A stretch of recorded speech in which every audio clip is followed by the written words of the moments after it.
tangible truth for a youth to refuse to belong. No name nuisance, who's in a bedroom, who's in a brand new CUNY uniform. Barely commune with the horde, got a whole grayscale ungluing his world. Might zone amp to the yap of the magpie, unseen hand dragging his graphite. Cross contour, little bit of backlight, black ink after a Bristol to baptize. You can imagine a rush that ensue when you get 3 dimensions stuffed in a 2. Then it's off to a school where it's all you get to, being trained and observed by a capable few. Back in New York by peeps and a dog in a 2-bedroom doing menial jobs. Plus, rhyming and stealing and being a clod, distractions, freedom, a rod. I left some years of giving a light, I left some will the spirit away. I let my fears materialize, I let my skills deteriorate. Haunted by the thought of what I should have been, continuing a mission that was rooted in a 20-year affinity and rickety condition with an ID crisis. Snap on the front lawn, look up in the sky, it's shapes falling out of the fringe. All heart though we would have made cowardly kings. They will chop you down just to count your... Hello everybody, I'm Larry Ridley and this is the NFL on EA Sports. This week we've got a pair of teams who come in on different paths. With that, let's get up to Cleveland. We're standing by our Brandon Guyton and Charles Davis.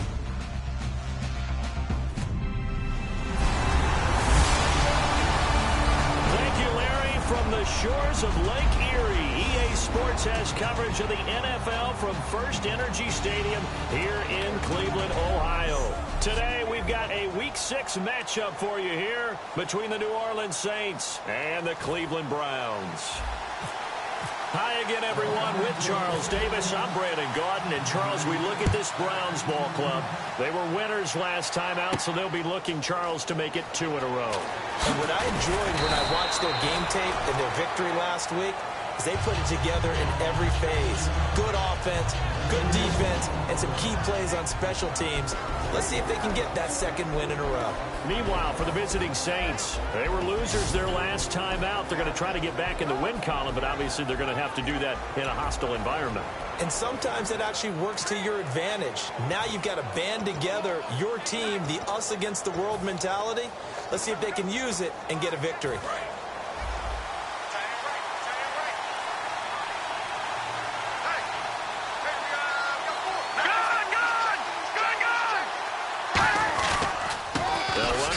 Time with Devontae Freeman. Credit him with a 1-yard gain there to make it 2nd and 9. And a very good offensive unit here. One of the reasons they're so good is running back Mark Ingram. Took a little while for him to find his footing when he got into the league, but the former Heisman Trophy winner has it now and has really upped his pass receiving potential. A nice player. See if they stay on the ground for 2nd down.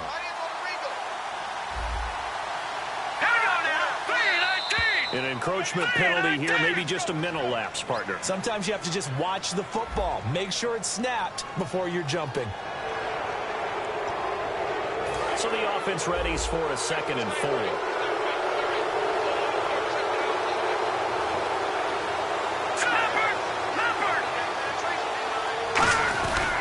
After the penalty, here's Freeman. Whoosh. And they get him down, but not before he takes it across the 40-yard line. That one goes for 13 yards, and it moves the sticks. So it'll be 1st down here after the run. And that's the way to get things started the first time you touch the football on the road. And you have to believe all week long, all they've talked about is, okay, going into a hostile environment, we're the visiting team. How do we take control of this ball game early? That's one way right there. No fear, guys. And if they had any, it's probably gone after that run. The evaluation process in today's NFL does not.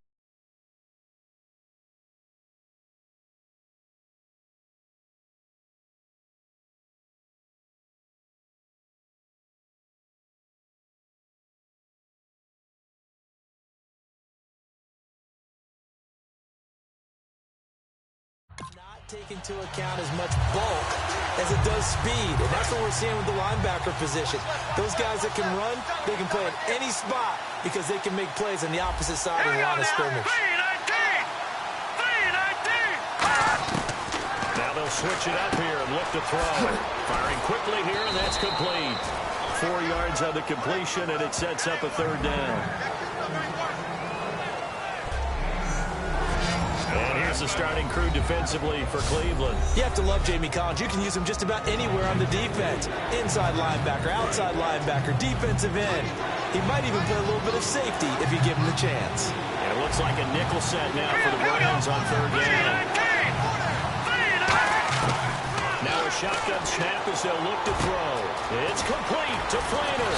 And he's taken down, but not before he gets this into enemy territory across the 40. And on this first drive, looks like they want to get that vertical passing game going early. And they did, and what a warning shot they just fired. If you're not going to back up and play coverage deep, we're going to attack you all game long. And once you adjust to that and you start to back off, then that opens things up underneath. A really nice start for them. Great way to get the game going. Caught by Snead over the middle. And he gets it down to the 32. The completion good for 3, and it's second down.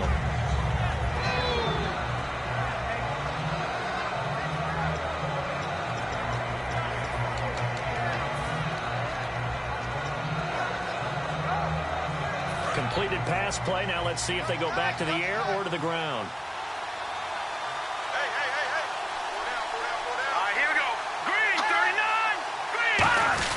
On second down, Freeman. And he struggles to get a yard here, maybe a yard, down at the 31. Partner, we know today's NFL is really built around the guy throwing the football. But these short runs, they still pay dividends because they can take their toll on a defense and they can add up as the game goes along. You control the clock, you control the ball, and that way you often control the game. And he dropped it. Now it was tipped. Altered the ball a little bit, but he dropped it. And now fourth down. So now on fourth down, Sean Payton's going to turn it over to the field goal unit. From the right hash, this from 48. And that is not going to get there. Oh, he missed it short. It's no good, and this will remain a scoreless game. Well, that opening drive looked good for a moment there, but they'll wind up being turned away thanks to the missed field goal. And those especially hurt when you come into a game on the road. You're trying to get things to go your way early, and now you suffer a setback right out of the gate.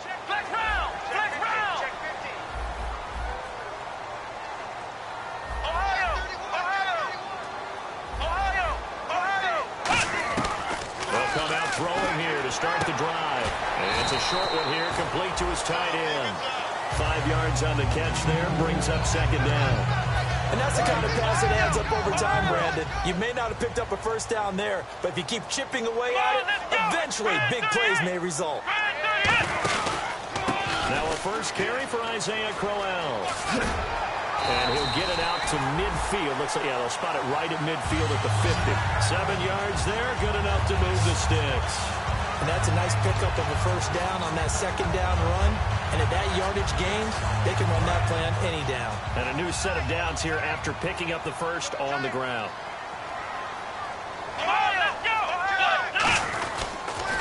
They'll run for the first time with Johnson. And nowhere to run on the interior of that defensive line. He'll get back only to the line of scrimmage. And a couple of big boys up front defensively. And in that 4-3, those D tackles so vital. Extremely vital. I love how you describe that because if they control things up front, often it's over the guard. Sometimes they slide and make it over the center. It's really hard to get a play started then because a lot of teams want to start inside out running the football. But against a good 4-3, you may not find any space. And on that play, there was zero space, no gain.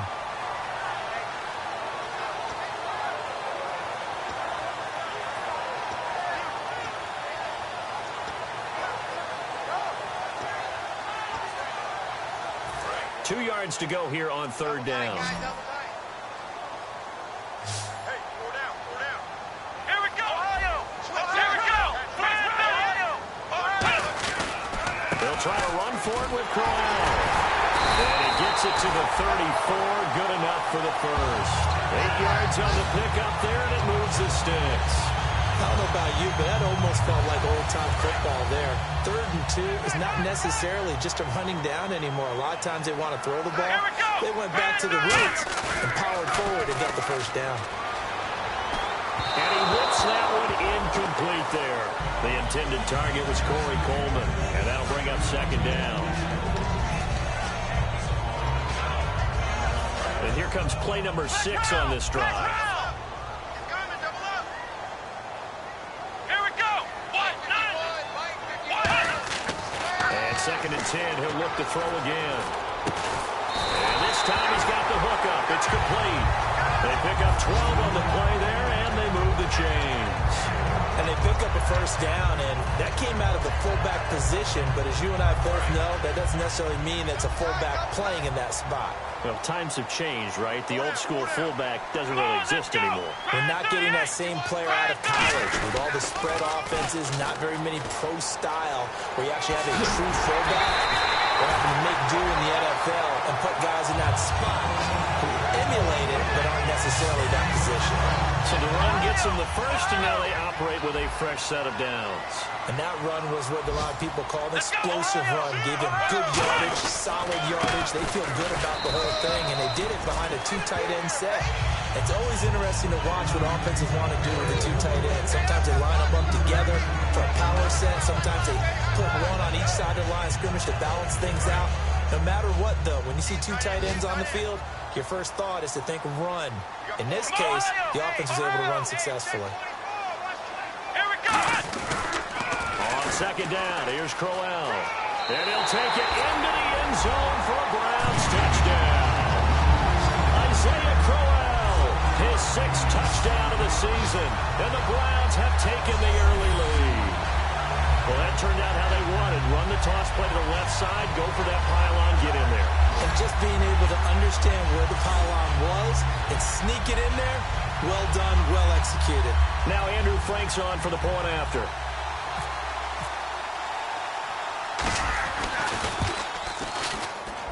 It's up and through to make it 7-0 Browns. So that one a pretty time-consuming 10-play drive. And it ends with a touchdown for Cleveland.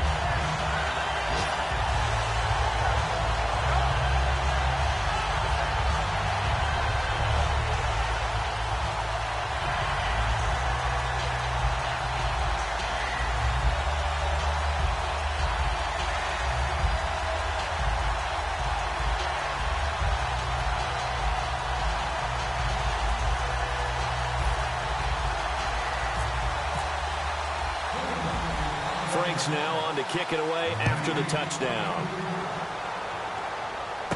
Fielded about a yard deep. Now a hit and a loose football. And this is picked up by the Browns. And they have the football and will take over at the 24-yard line. And careless with a football there on the kick return. And one thing I love about going to practices is trying to get around coaches and hear their catchphrases and what they really emphasize. We haven't been to a single one yet this year where a guy fielding a kick, you don't hear, tuck it away, tuck it away, tuck it away. And this time, they turned it over. Ball security eluded him. 18 yards there, and it will be a 1st and goal.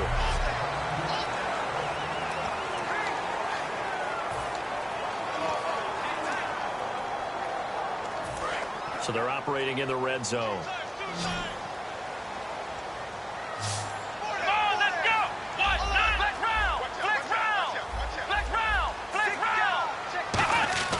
They'll set up a throw. And no escaping this time as he'll go down. They got him for a sack.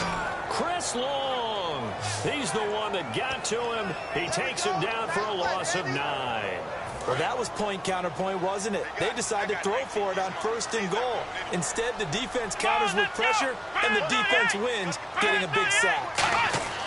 Back to throw. This will be caught at about the 3. It's a pickup of 12, and that'll set up a 3rd down. And now the passing game here in the 2nd quarter starting to heat up a little bit.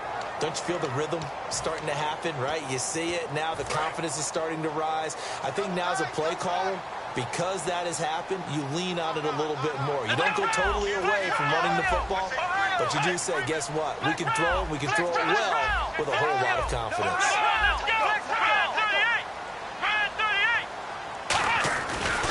They'll run it with Johnson. And he'll go backwards, losing yardage to the 5. And a loss of 3 to bring up 4th. They might think about going for it here, but it's still just the 2nd quarter. Take the 3 points, tell the defense you believe in them, and let them get the ball back for you. A field goal would make it a 2-score game, but they're going to go aggressive. They're going to try this thing on 4th and goal. They'll go with a big bang, Crowell. And he takes this one in for a Browns score. Isaiah Crowell with his second touchdown of the game, number 7 on the year. And the Browns add 6 to their lead. And always a good first half when you can hit pay dirt twice. And it never hurts to have that good feeling as the game moves on. Just think about halftime. If that's all he gets, he'll just sit there at the half and think, all right, 2 already. I can get some more. I get some more. And it'll be encouraging his offensive line to create some space. Frank's now on to kick it away after the touchdown. This one fielded at the 5. And good starting field position. He'll get this one all the way up to about the 35-yard line. And now the Browns get ready as they head back out there. And they got off the hook just a little bit last time with that missed field goal. The way the game is played, what you're looking for on defense are what we call empty possessions. No points scored whatsoever. That's the goal. At worst, you want to give up a field goal. That's when you feel like it's a win. But to run off the field with a missed field goal, no points on the board, hey, that's got to feel great going to the bench.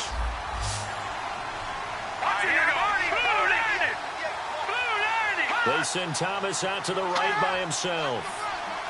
Back to throw now on 1st down. He couldn't quite hold it. Got hit. Ball pops out. Incomplete. Whenever I see an in-route dropped, as we just saw on that play, I'm always thinking that in the back of their mind, they're worried about what's coming at them because they're going towards traffic on that route as opposed to being away from it and maybe having a little bit more space.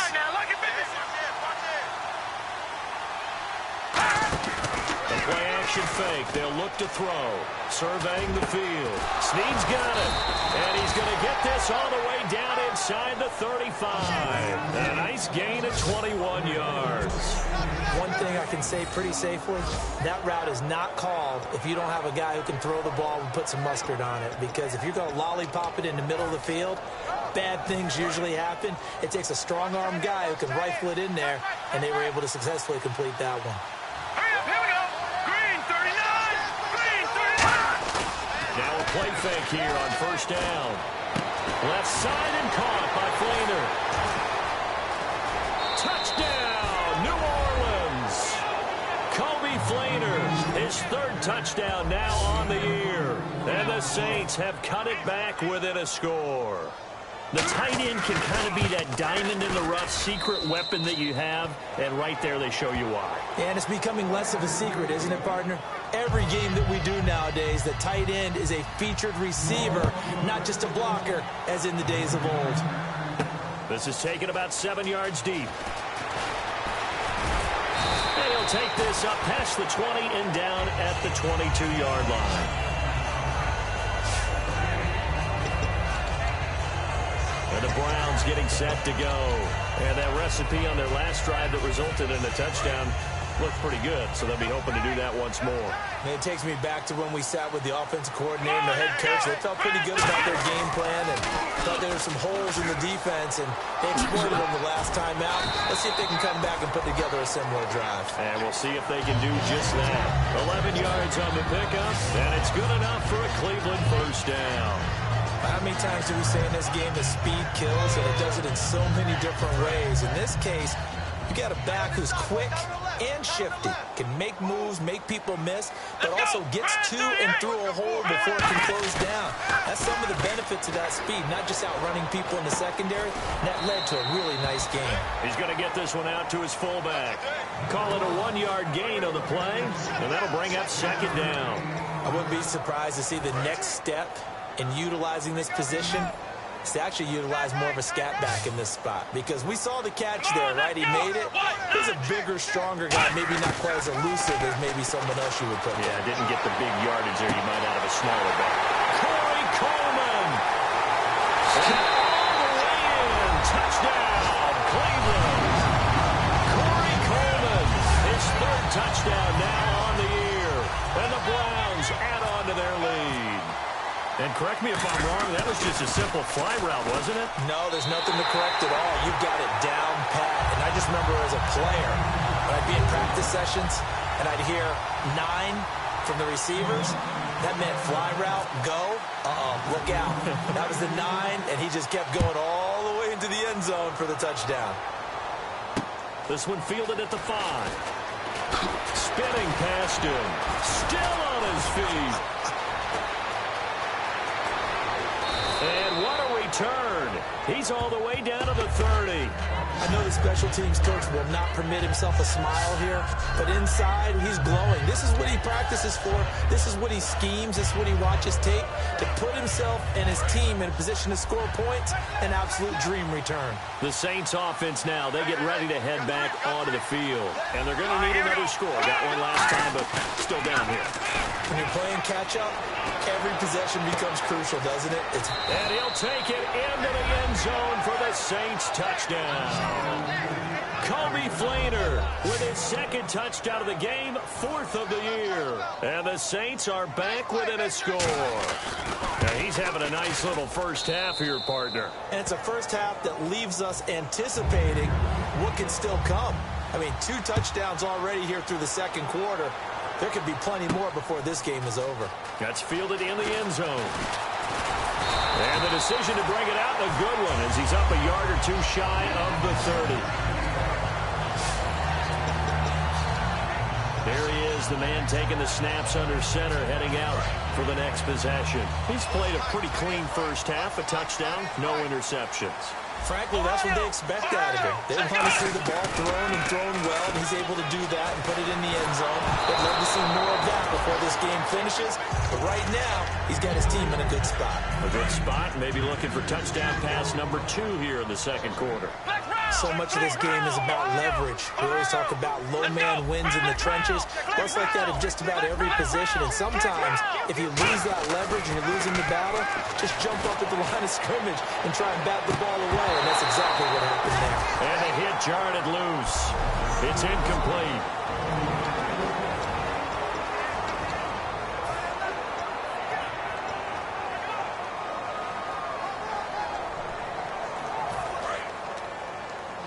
A reminder coming up here at halftime. We'll ship you off to Orlando. Larry Ridley will have first half highlights and analysis. LR, plenty to show in this one. Going to be a busy man at intermission. He was looking for Dante Moncrief that time. And it's 4th down. So the defense forces a 3-and-out, but they got some help along the way. They threw it on first down, and when they were unsuccessful, it became 2nd and long. Didn't get it again on another pass. Went 3rd and long, and they almost had to put it in the air. They may want to rethink some strategy going forward. Officially, that'll be marked down as just a 28-yard punt. And the Saints will have a short field in front of them. They take over here, 1st and 10. Now out comes their leader and the captain of this offense back onto the field. He's doing his job, but the bottom line, they're losing. They've got a deficit to make up here, and he knows it. And quarterbacks who last in this league learn that lesson really early. You may have had a great stat line and felt pretty good about how you played, but if your team didn't win, it almost doesn't matter. And right now, he's adopted that attitude. How do I get better? How does my team get better? How do we find a way to win the game? Well, he's hoping to lead his team to a successful drive. Freeman, the lone man in the backfield. Now they'll throw here out of the gun. And he fires one that's intercepted. A great read, and it's picked off. The 20. And he takes this one back into the end zone. And the Browns defense has a touchdown. Short throw, pick 6 right there. Those linebackers, they love when those short throws come and those eyes get real wide, don't they? How about the anticipation on the play? Reading, reacting, and then the ability to catch the football and take it in the opposite direction.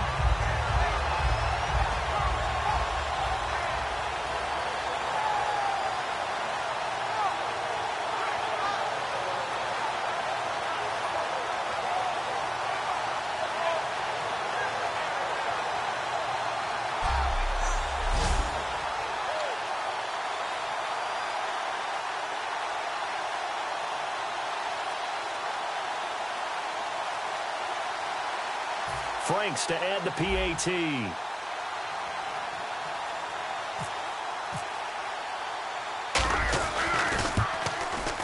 He's got it as they double up the lead.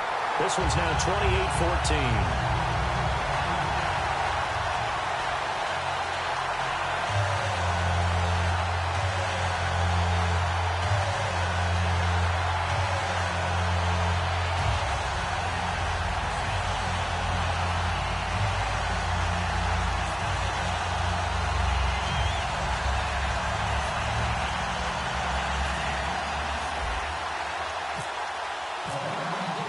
So they throw the pick six. They'll get another shot at it now as this one's in the air. This will be fielded at the 6. And not a bad return here. He gets it out to the 25-yard line.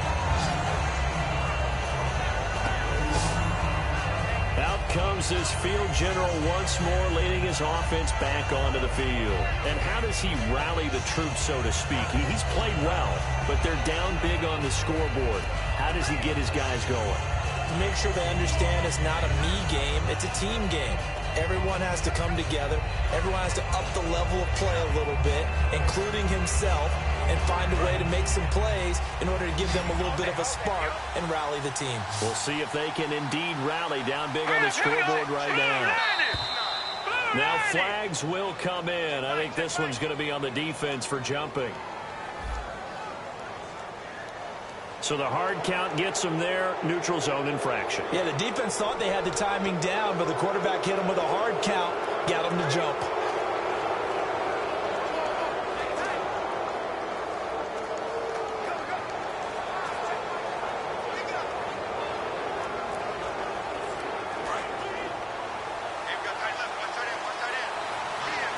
They'll come out in the pistol. Here we go now. Now a shotgun snap as they'll look to throw. Over the middle into traffic, and that's complete. 6 yards there on the pickup, and it'll be first down Saints. And they're going to speed things up here. They're going to look to throw. Brought in left side by Snead. And taking it across midfield and inside the 45. Now hold everything here. We're going to get a timeout by the offense. It's just their first, so they'll have 2 remaining here before we get to halftime.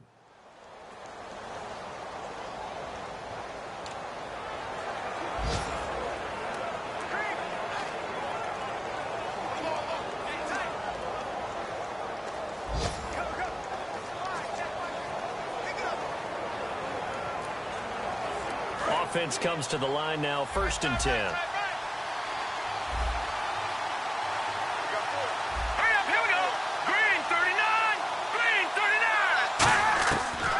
Shotgun, he'll look to throw. And the tip there altered the ball flight, and it falls incomplete. It'll be 2nd down. You gotta give some credit. They're able to hop up in the air and bat that one away. And that's frustrating for an offensive lineman because the only recourse is when he goes in the air to try and get some type of a pop or a shove, hoping to bring his arms down.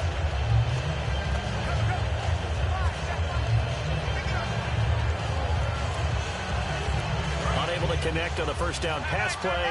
Now it's 2nd down. They come out 5 wide, 3 of them to the right side.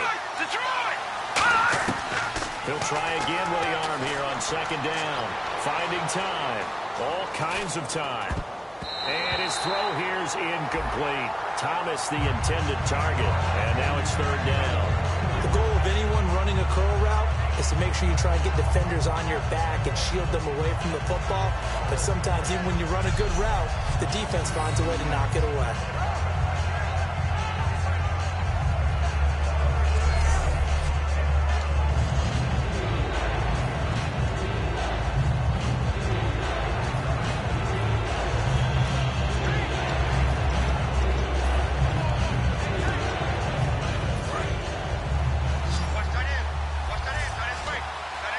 They send Thomas out to the right by himself. Here we go.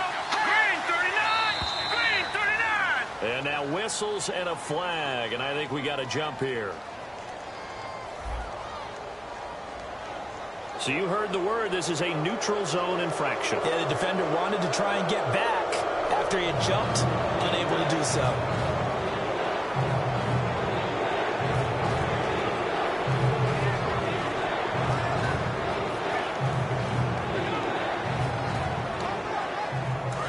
yards to gain here on third down. Let's go! 3-19! They'll look to throw again. He's got Snead. And he gets this one all the way down inside the 15. Now whistles come in. We're going to get a timeout here by the offense. So that means they're down to one remaining here as we head toward halftime.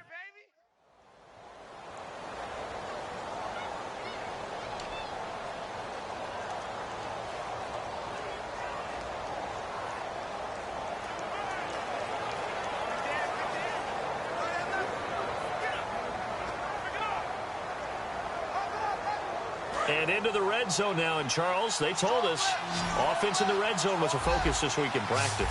A huge priority, and the key was to get points. So you know that all the time during the week they talked about executing, taking care of the football, no big mistakes. Make sure they put points on the board and come out of it with that. The completion good for 3, and it's second down. And here comes play number 6 on this drive.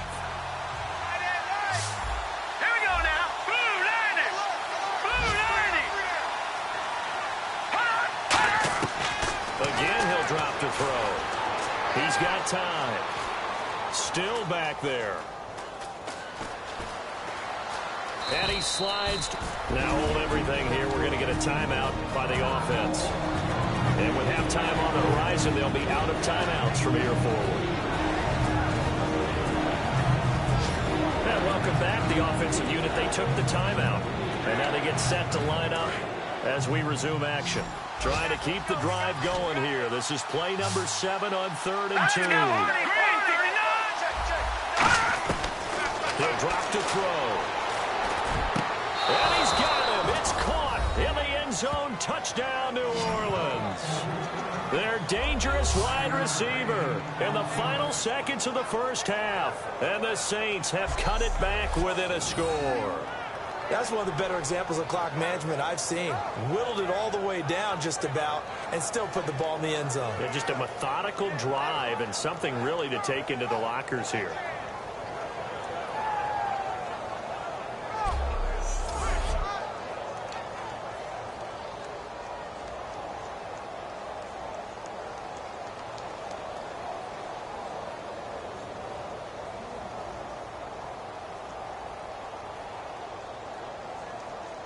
Santos now to add the PAT.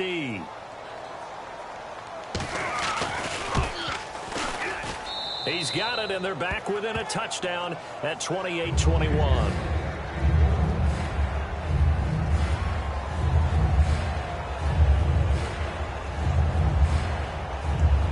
Morstead out now following the touchdown to kick. That's fielded in the end zone.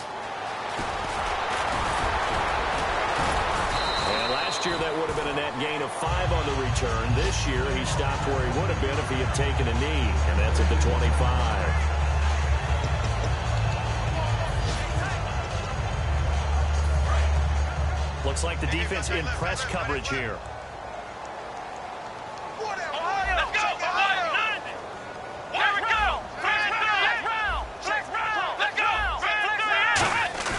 They'll throw now on the final play. Rolling to his right. And he rifles one incomplete. So we've reached halftime in a wild first half. We'll take a minute to catch our breath as we'll send you down to Orlando where Larry Ridley has our EA Sports halftime report. Larry? Thanks, Brandon. Thanks, Charles. And welcome to our EA halftime report. I'm Larry Ridley. The Browns have an edge in time of possession right now. The Saints look like they'll be in this game for 4 quarters. All right, let's do it. Here's a look at the first half highlights. Browns have it at the 7. Run play coming up here, and he capped off the long drive with the TD. Browns up by a touchdown. Browns with the ball early in the second. They'll go to the ground and pound here, and this 4-play drive goes for a touchdown. That puts them on top by 14. Saints take it at the 34. Fleener's got the catch here on the quick pass, and that goes as a 34-yard touchdown. Saints down by a touchdown. Midway through the second quarter, Coleman is able to get open here, and this will go as a touchdown. The lead now at 14. Saints have it at the 30. It's Kobe Fleener hauling in the pass in traffic. And 30 yards later, he's going in for the score. The Saints down by 7. Saints have it at the 42. Under pressure here, the pass is picked off. Browns would then turn it around for the TD. That puts them on top by 14. Just about out of time in the first half. Pass into the end zone here, and it leads to a touchdown. Now trailing by 7. So that'll do it from our EA Sports Studios. Let's get you back up to Cleveland as we rejoin Brandon and Charles.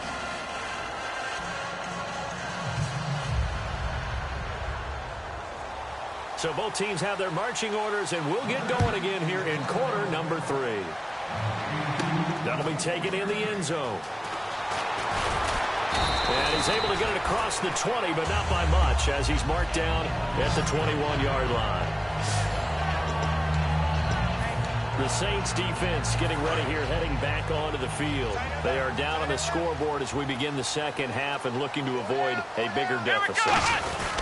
And I can just hear the coaches now. I can hear the head coach. Guys, first 5 minutes, first series of the second half, offense or defense, you got to set the tone. They'll try to set that tone here.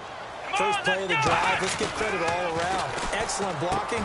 But the guy carrying the ball, he was the finisher. A really nice run. Josh Gordon, the intended receiver, and it's 3rd and short. That was a classic example of trying to run with the ball without securing the catch. He was thinking about those rack yards instead of making the catch first and then taking off. Come on, let's go! What? Hey. What? Black round! They'll go to the air here on 3rd and 2. Caught, left side, it's Barnage. And he gets it to the 34, good enough for the first. 5 yards is the pickup there as that extends this drive. Would it be safe to say that as precise as routes are supposed to be run in the NFL, maybe they're not quite as precise in college ball? That's accurate, yeah. And I think we saw a college route in the NFL there. Just find the soft spot, find the dead zone, and find the first down. And that's what he just did.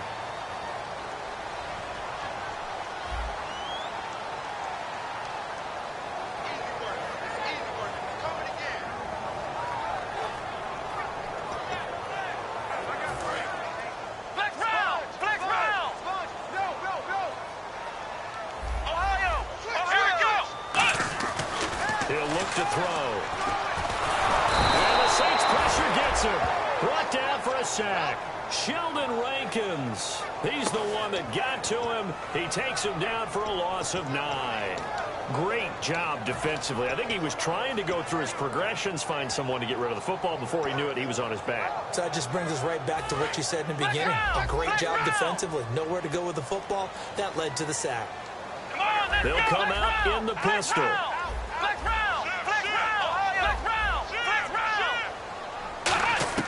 They'll set up a throw. And he takes a shot on the release as this will be incomplete. It's a tried and true formula, and I don't think it'll change for as long as we play football. If someone's trying to throw the ball and you can put pressure on them and make it tough, that's only going to help your defense. Yeah, he's since being hurried. He got rid of it before taking the hit, but incomplete. And the offense looks to pick up the first here on 3rd after that incompletion.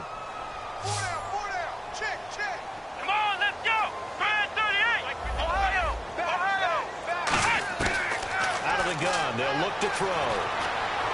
Looking for Moncrief, and it's intercepted. The linebacker, Stephon Anthony, with a pick. And his guys are going to take over at the 31-yard line. First possession of the 3rd quarter, an interception, so maybe a second-half tone setter. Indeed, and not the tone they wanted to set. That's the equivalent of running out the wrong door and running into your pool instead of running out onto the field. A real dud for that one. Has that happened to you before? No, but I've heard stories about teams actually doing that back in the good old days. Seeing that play and understanding just how tough it is to cover tight ends, especially the ones running around the NFL nowadays, Isn't he glad I didn't make it in that league? I would have had a really difficult time. But now you get to sit up here with me. Yeah, and that's fun, isn't it? And what a really nice game right there on first down for them. Brings up a nice second down for him. And he takes it down to the 10-yard line. It's a nice pickup of 12 yards, and it gives him a 1st and goal. For so many years, I was convinced it was a myth, you know, because you always hear about the smaller running back. Oh, he gets lost, you can't find him, and sometimes that's part of his genius. But it's true. You get behind big offensive linemen, the defensive line guy's trying to find him, trying to peek around people to see him, and he gets lost, and this guy gets lost in a good way for his offense, picking up big yardage. That throw good for 4. It's second down.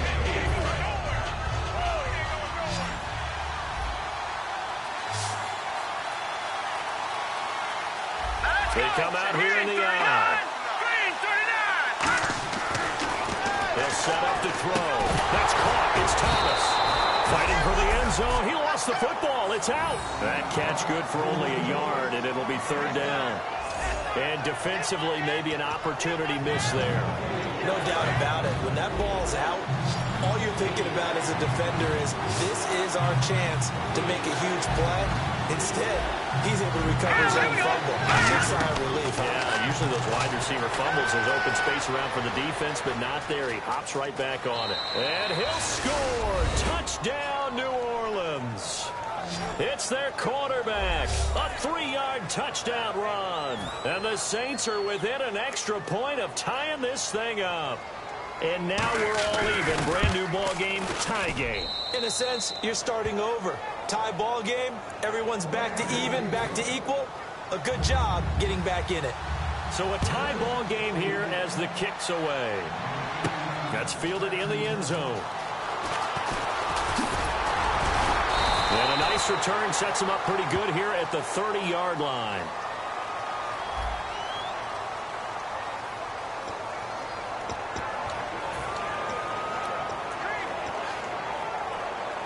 And now Cleveland geared up to take the field. And following the interception, just any interception, are you a little bit more cautious when you start that next drive, or no, you just throw that out the window? I think you are. I don't think that there's any way you can run back out there and go, totally didn't affect me. Let's just go ahead and be loose with the football again. You're going to take care of it, but you have to be careful about being too cautious because now you can't run any offense at all. Still want to attack. We'll see how they attack him here. He had time, was able to survey the field and find a soft spot in that zone coverage. And that's where it gets difficult for a defender, Brandon. You go to your spots on the field that you have to cover, and when the offense finds an area that you're not in, that's where they throw the football. They'll look to throw over the middle, and it's incomplete. Well, partner, so much for the mismatch. How about the guy at the second level, that big linebacker, able to run with the receiver and make a play on the football? Offense looking to avoid a 3rd and long. It's 2nd and 10. Come on, let's go. They'll toss it to Crowell. And tough going there as he'll only get it up to about the 31. So oftentimes you see defensive holding. Here it's offensive holding for the flag. That'll go as a loss of 9, and it leads to 3rd down. They come up in an offset eye. They'll drop the throw. And his throw's going to be incomplete.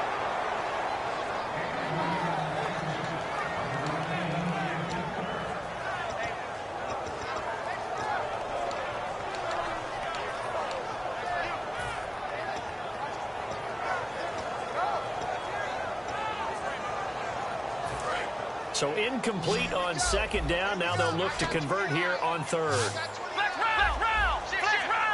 Come on, let's go. What? 9. What? Here we go. 38.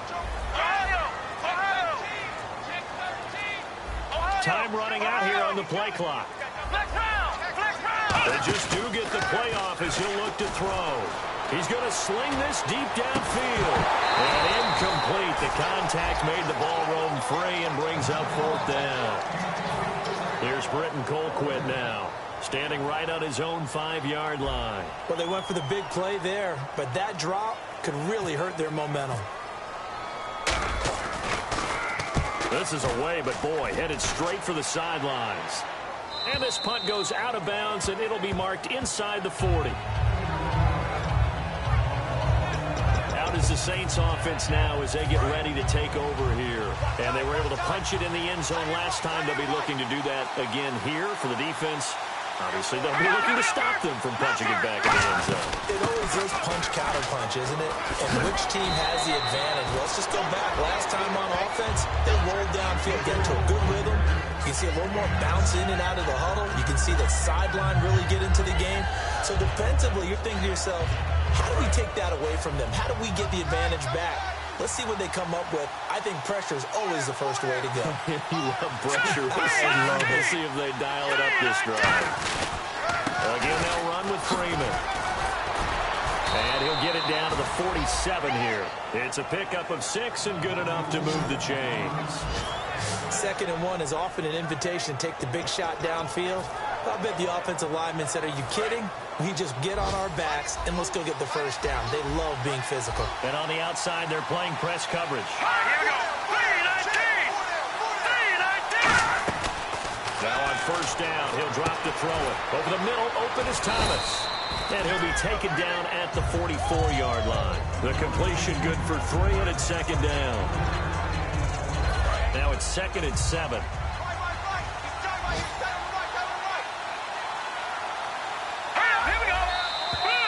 Now flags will come in.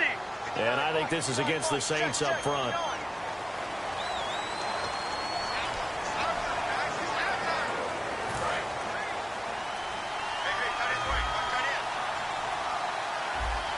They send Thomas out to the right by himself. From the shotgun, he'll look to throw.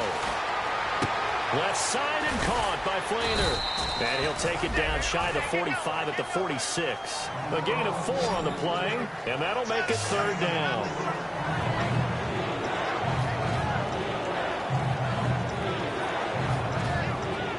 And the line to gain here is the 37 on 3rd down.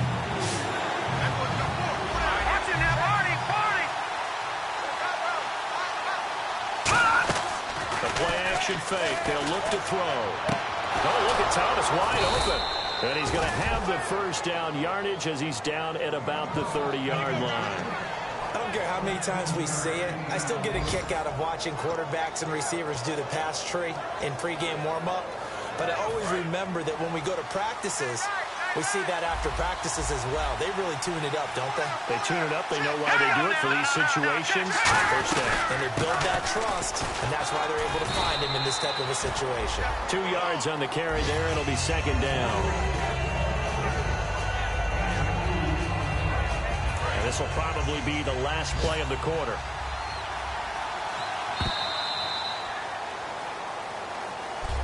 And we're back now here in Cleveland.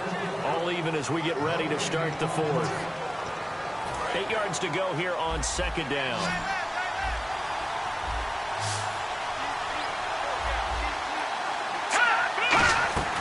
Out of the gun, they'll look to throw. And he's got his man, that's Snead. Touchdown, New Orleans. Willie Snead, his 5th touchdown now on the year. And the Saints have taken the lead. Well, we've seen some lead changes, and it certainly appeared that one of these squads was in full control of the game, but that's not the case after that touchdown. Yeah, they erase a 2 TD deficit here to grab the lead. So that drives 7 plays in length, and it all culminates in a Saints touchdown.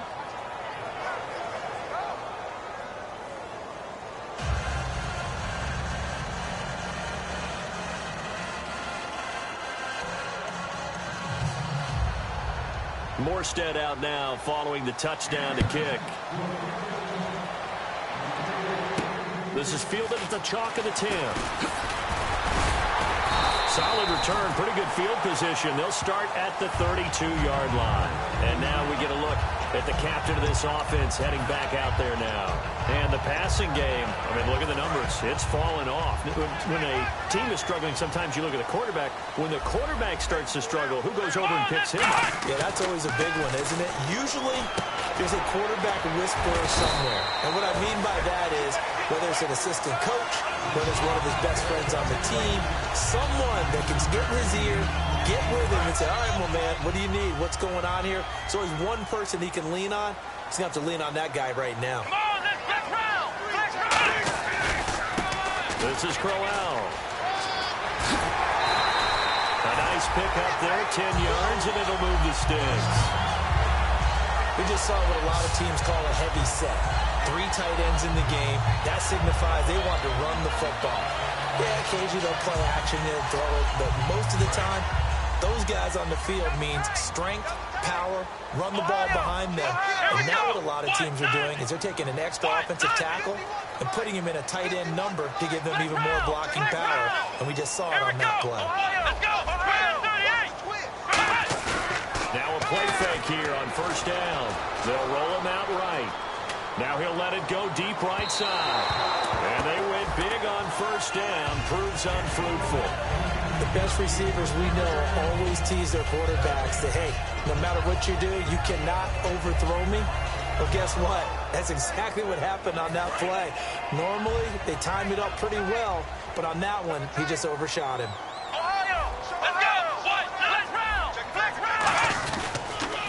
On the counter, it's Crowell. And he'll be taken down right around the 41-yard line. A nice job to get 8 there after the incompletion, and now they'll look at a 3rd and 2 coming up. And once again, leverage wins. The offensive line, lower than the defensive front. They moved them and found some good space for the guy carrying the ball.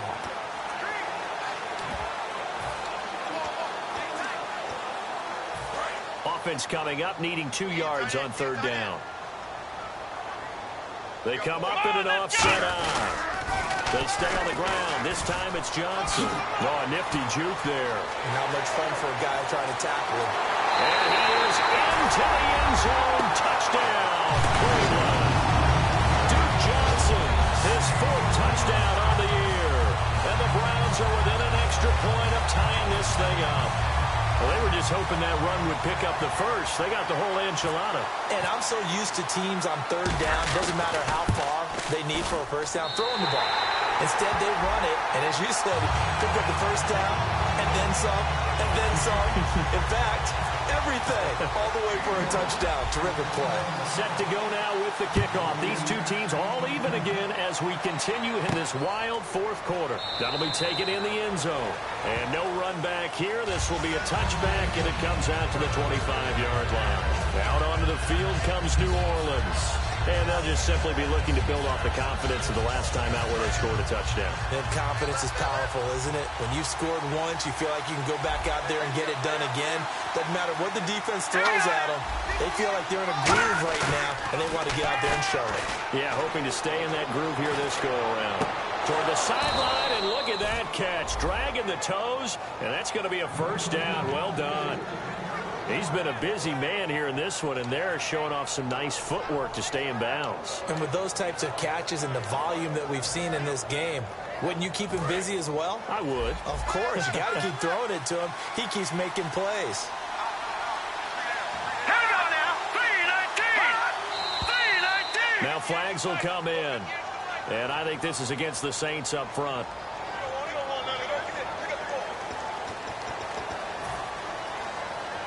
First and 15 here behind the chains.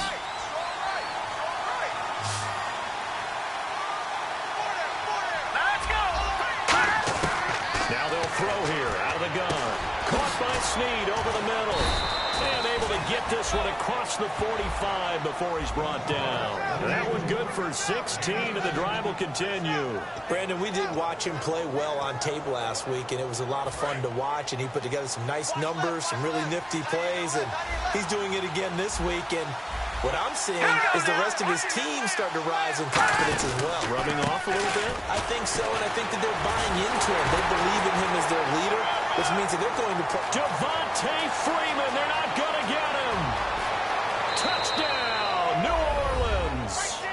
Devontae Freeman, his 6th touchdown of the season. And the Saints have moved out in front. And on that long run, maybe the defense caught napping a little bit. The concentration level may not have been there. I agree with you on that one, because those types of plays, when they result like that, they're almost like big bolts of lightning, aren't they? Whoosh, and off he goes. This is taken just shy of the 10 here. And he'll take this across the 25, a couple extra yards, up to the 27-yard line. Heading back out there now, the Saints defense. And in a tight ball game like this, the defense looking for a stop. You kind of, whether you're the offense or the defense, you don't want to be the one to screw this thing up. No, not at all. And right now, you got to figure that the offense is thinking to themselves, if you just get us the ball, we'll make things happen for you. Just help us out a little bit. And that's what the defense has to have in mind as they try it out here for this series. Yeah, right now, the offense on the sideline. Can the defense do it?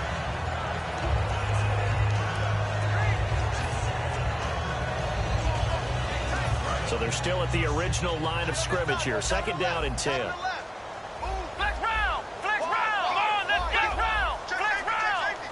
Flex round! Flex round! The slot man in motion right.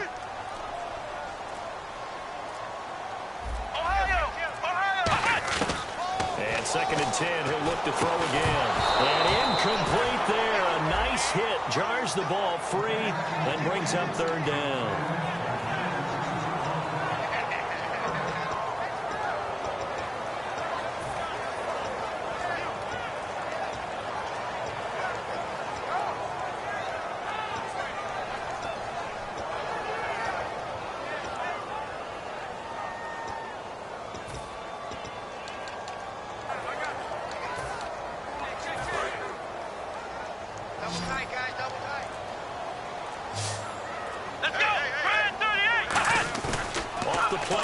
He'll look to throw. And he'll be hit as he releases it, and that'll fall incomplete. Well, any caused incompletion is good for a defense. But when you add to it that you get a little hit on the quarterback, knock him to the ground, make him think a little bit, hopefully knock him off his game, especially in a game of this magnitude, this tight in the fourth quarter, got to feel pretty good as a defense. Oh, nice move. Stays on his feet. That'll go as a 46-yard punt with a return of 7. And the Saints will take over with a first down and 10.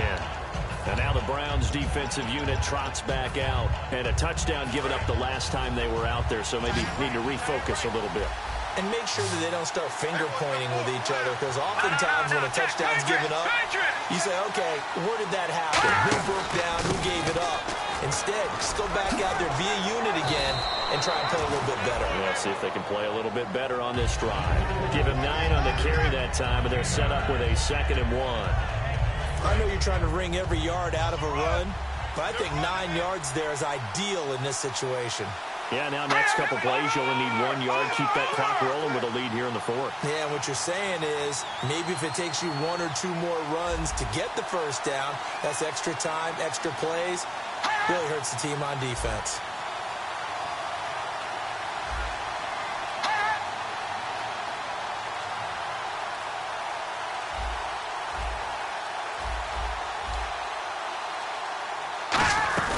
Freeman again.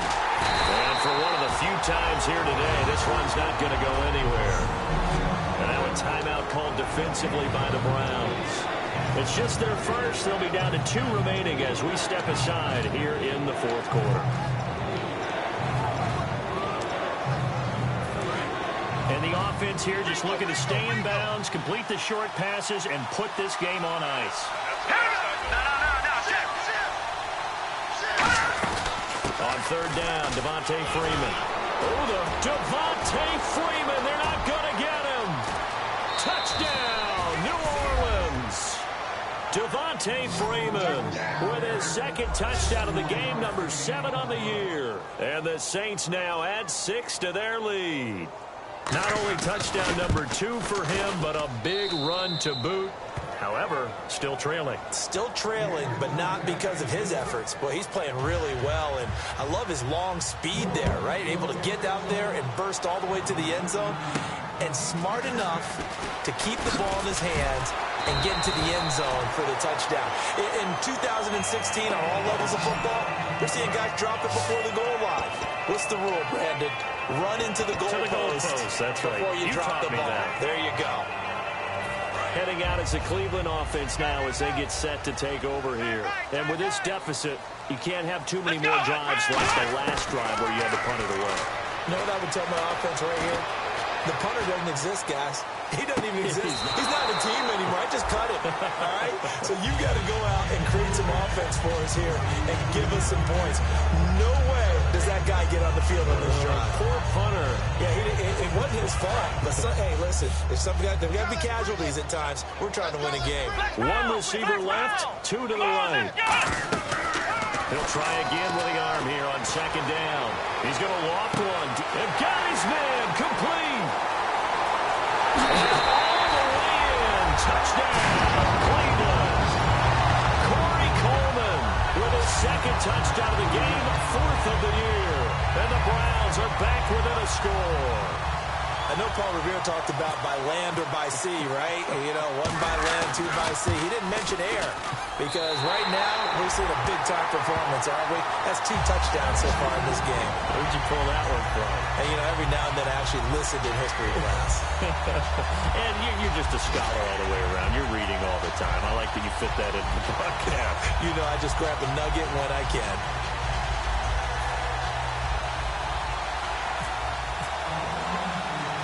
Frank's now on to kick it away after the touchdown. Fielded about a yard deep. Oh, what a move. Legs still churning. Like a giant pinball. And they'll have good starting field position as he's up just shy of the 40.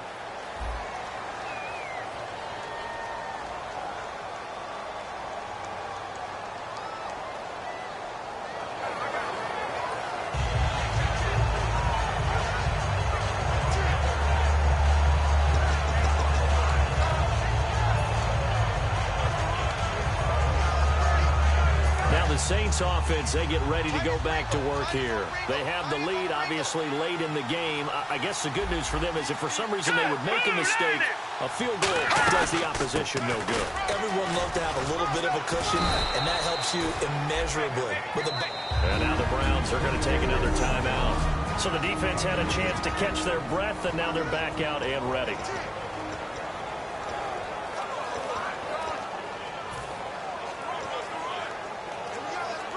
So it's Saints football as we get you reset. And let's see what they've come up with offensively after having time to talk it over. Now a handoff. It's Freeman. And that lines up a decent run, and it also takes us to the 2-minute warning. And play is stopped here. Timeout. It's the defense calling the timeout here. It'll be their third and final timeout, so as they talk things over, we'll step aside. And now it's a 3rd and 4 situation for the offense. Looking to jam the receivers at the line here. Press coverage look defensively. A handoff. Devontae Freeman. And he's going to have the first down at about the 38. They get 9 out of that one, and as a result, the drive continues. On 3rd down, that's a good job of situational football and understanding where the first down marker was and getting there. This is Freeman on 1st and 10. And he'll get this across the 40 and up to about the 42-yard line. Calling a gain of 4 on 1st, and that'll make it 2nd down. Not a run that you're going to write home about, but still a good first down run. That's what an offense calls staying on schedule. 3 to 4 yards on 1st down, you're set up very well for the rest of the drive. Now contact up front as penalty markers come in. Who is this against?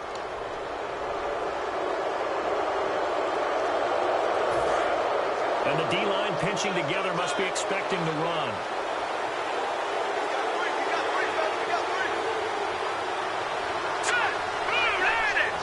So the defense flinches, contact made, and the 5-yard penalty ensues.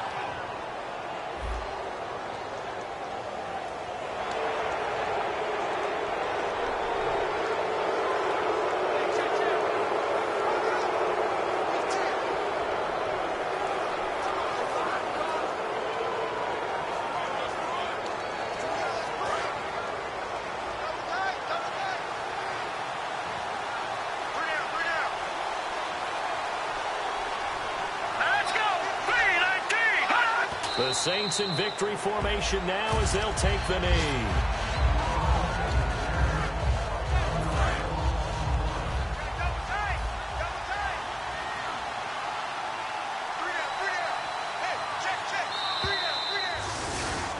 Well, Charles, it's one thing to win. It's another thing to win and put up the amount of points that they did.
I'm Larry Ridley, and this is the NFL on EA Sports.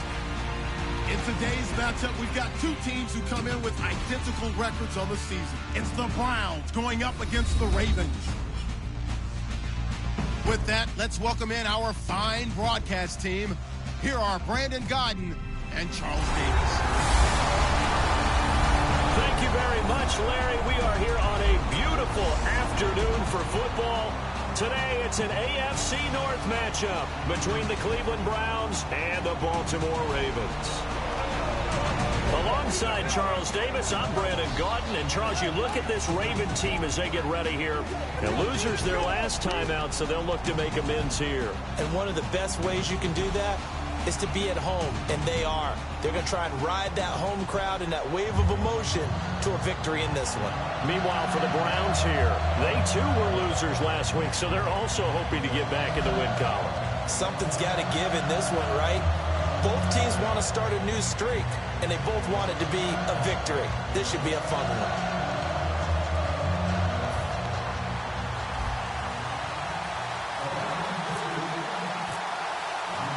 Getting toward the halfway point of the NFL season, Week 7 is underway on EA Sports. This is fielded a couple yards deep. And he'll take it up past the 25 to the 26-yard line. So here come the Ravens now, ready to get the football for the first time. And a glance here at the vet. He's got a lot of years under his belt in the National Football League.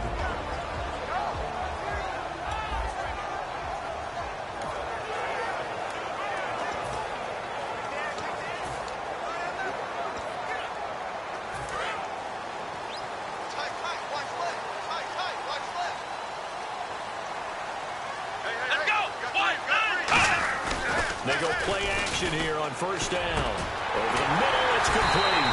And they're going to get this one all the way out across the 45. And when an offense is doing a nice job selling the play-action pass, a lot of responsibility shifts to the linebackers. They're the ones that have to determine run or pass and get to the proper places on the field.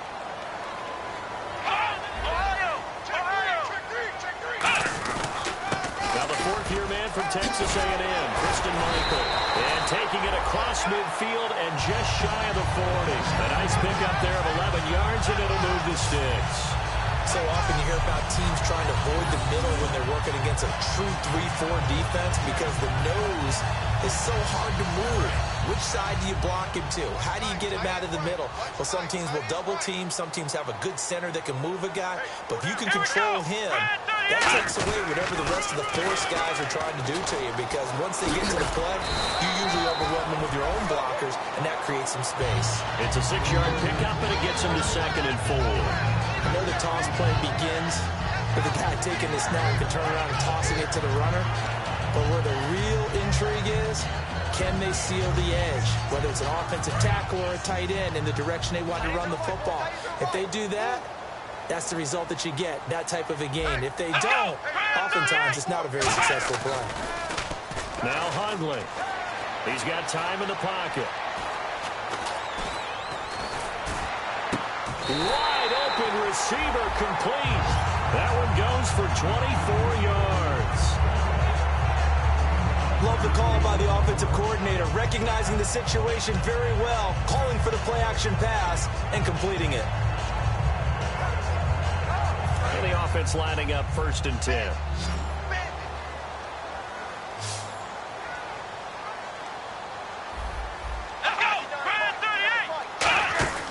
Throwing, Hundley. And he's going to drop this off to his fullback. It's a gain of 7, and it'll bring up a 2nd down. I think we need to come up with a different name for this position. We keep calling it the fullback position. That doesn't necessarily mean it's a fullback, but we know this. Whoever's coming out of that spot is usually bigger and stronger, and they may not run away from people, but they'll run through them. Yeah, able to shed tacklers. We saw it right there.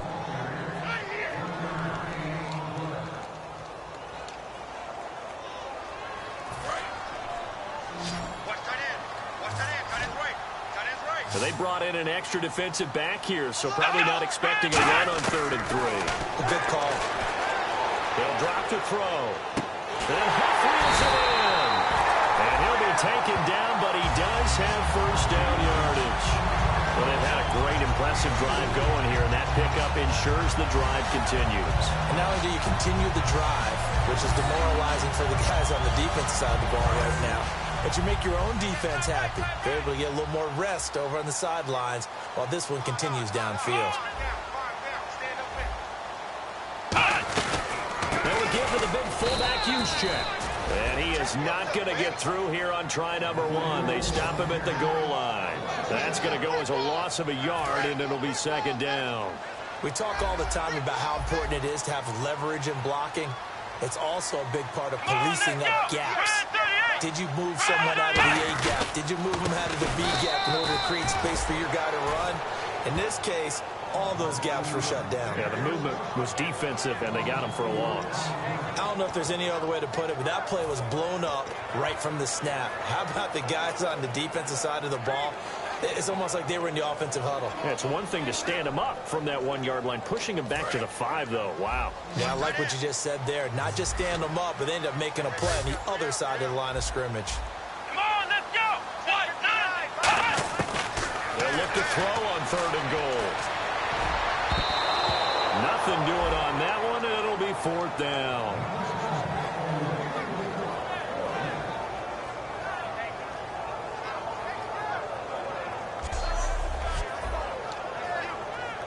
Here's Justin Tucker now for the Raven field goal try. This a fairly straightforward 22-yard short attempt. And Tucker's kick right there. It's good. And the Ravens strike first and 3's in. And that field goal caps an 11-play drive. That's a lot of offense to run to only get 3 points, but they'll take them. Anytime you can put anything on the board, you run to your sideline somewhat happy. That's fielded in the end zone. And he'll get it up past the 20 to the 22-yard line. So here come the Browns for their first drive on offense.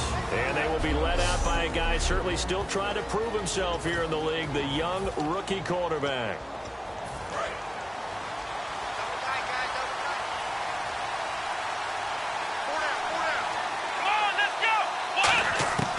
They'll come out throwing here to start the drive. He's got a man. It's Corey Coleman.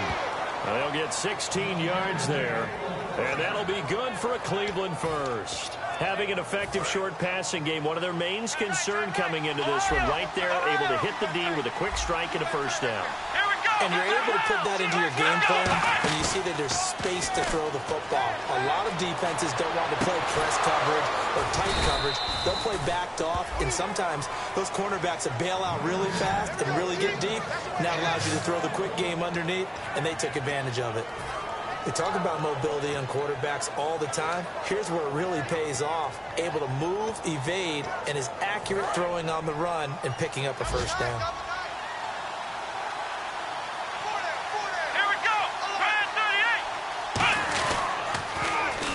Carry now. This is Johnson. And able to push his way forward here for a good little gain. 5 yards on the carry. Good pickup on first down.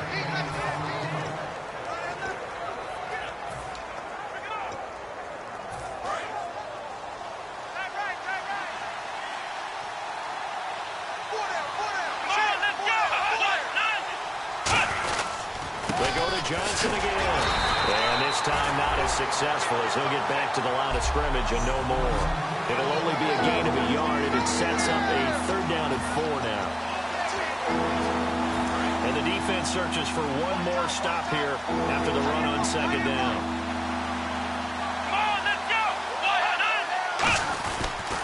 On 3rd down, Johnson. And he's able to get the first here as he's taken down at the 25. It's a 9-yard gain, and it keeps the drive moving. Well, partner, they might want to tear up their scouting reports a little bit here because they just broke tendency. 3rd down, you don't ordinarily see a toss. They ran it, and they ran it really well and picked up a first down. I love the way the edges were sealed, which allowed him to get to the corner.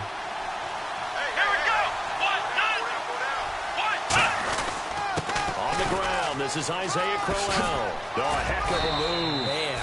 And down inside the 15 he goes. 12 yards on the pickup, and the Browns are going to have a first down. All right, it's football 101 to know that the quarterback controls just about everything on offense, but a lot of times what gets missed is that the center controls line play.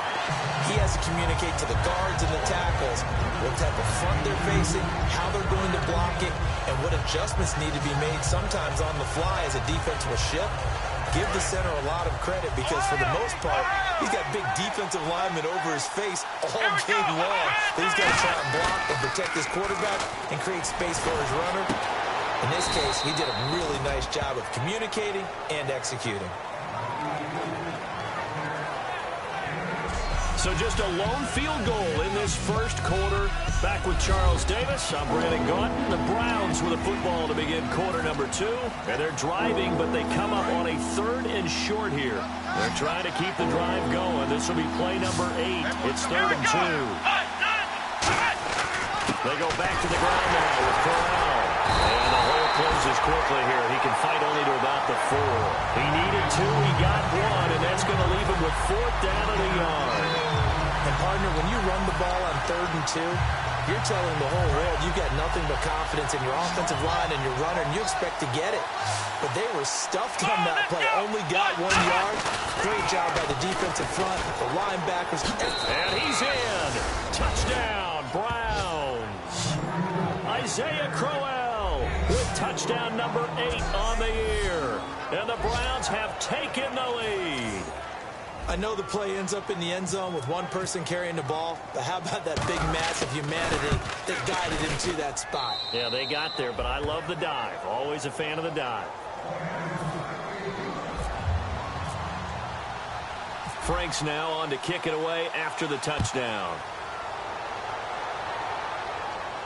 That'll be taken in the end zone. And he'll elect not to return this one, so they'll bring it out to the 25 on the touchback. Here comes the Raven offense now, ready for another possession. And last time they got 3 points, but it was a chip shot field goal. And when you go to the sideline after a chip shot field goal, maybe the offense not too happy. It's a balancing act, isn't it? Because you're exactly right. They're none too pleased that they didn't punch it in for 6 points. But we also have to remember they did put points on the board. 3 points is 3 points. And in this league, you take points when you can get them. Not easily done. Shift together here from the D-line. That's a good play by the guys on the defensive side of the ball. Held them to a gain of 2. And that changes the playbook a little bit now for the guy calling plays. 2nd and 8. Now he's got to probably think about going to the air instead of maybe staying with the ground game. It's really come into vogue to talk about the different gaps that the defense tries to attack in an offensive line. And most of the time we're talking about blitzes. How many times have you heard double A-gap blitz? But where is the A-gap? It's the space between the center and the guards, either side. So when you're having a double A-gap blitz, it's 2 guys coming through that gap. In this situation, though, that A-gap wasn't open for the defense to exploit. The offensive line took care of it, protected it, and moved the defensive guys out of the way to allow for that nice run. Here we go! Ohio! Ohio! They'll run it here with Michael. And nothing doing. He's immediately taken down at the line of scrimmage. And they'll lose a yard that time, and that's going to lead to a 3rd down.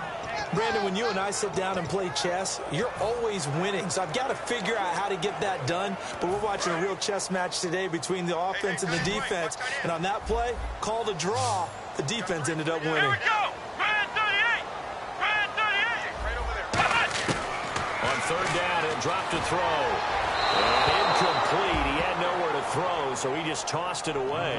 But that brings up 4th. But no second guessing the call here. It was 3rd and long, so throwing the football was probably the smart play to try and pick it up. But they don't get it, and now the defense goes off the field feeling pretty good about themselves, gaining some momentum as they force them into a likely punting situation. This is taken at about the 14. A good return there, 17 yards. And the Browns will take over, 1st and 10. Heading out as the Cleveland offense now as they get set to take over here. And they will simply, Charles, be looking to duplicate what they did last drive when they were able to push it in for 6. And they hope it'll be that easy, right? To be able to take exactly what happened before, replicate it. They may have to make a few additional changes along the way because I'm sure the defense will make some adjustments, but they've got to have great confidence having scored the last time out. Really strong, effective run there out of a power set or a heavy set. 3 tight ends in the game, and that's tough for a defensive coordinator. They want to spot that lineup coming into the game early so they can get the proper defensive personnel on the field. That's why the coordinator is relying on some of the assistants to tell him what offensive personnel is hitting the field so he can adjust accordingly. They weren't able to stop him on that run. So here we go, 1st and 10 now.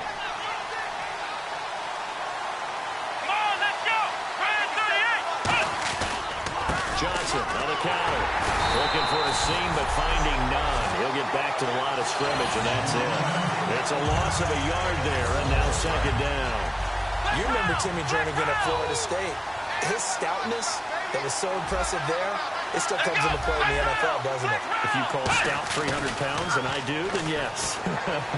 Used it well on that play and made a nice tackle for a loss. They give him 14 yards that time and a fresh set of downs.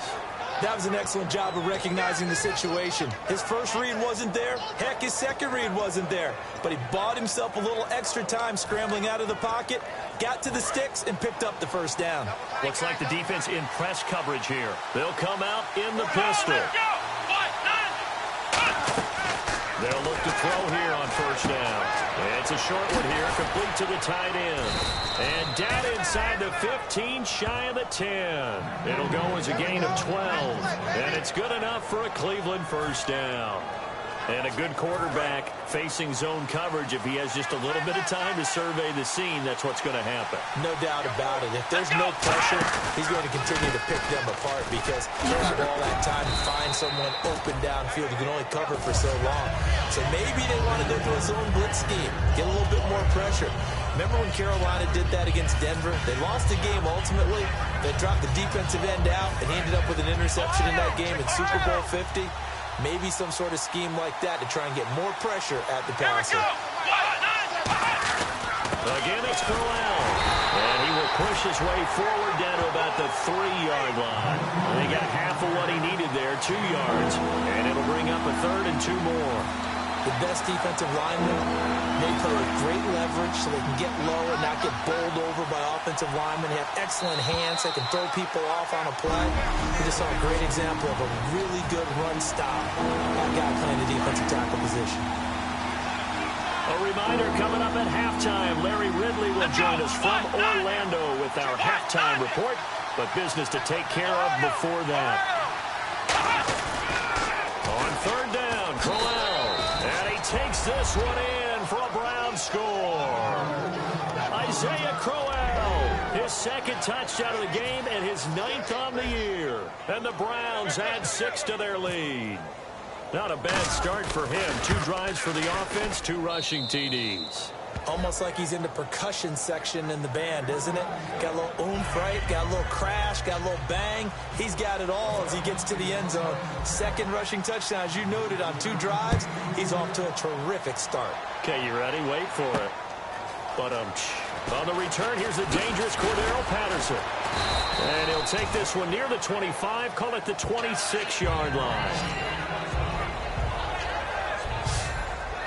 The Ravens offense now, they get ready to head back on the field. And down on the scoreboard, certainly needing to avoid what happened on the last drive, punting the football. Sense of urgency has to take over for them here. They know the score. They know the situation. And by the way, the punter no longer exists for their offense. That's how they have to treat this drive. They need points. Big time. Watch 80. Watch 80. He likes to get those jump balls. Watch that. Let's go. What? They'll try and start this drive in the air. Oh, he's got a man wide open, complete. 20, 10. And he'll take this into the end zone. Now, hold on here. We do have a flag down. So let's see what this is about.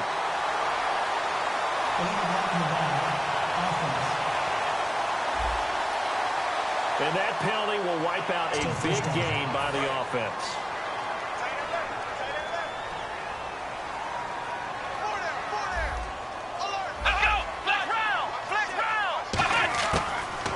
Down, he'll drop to throw.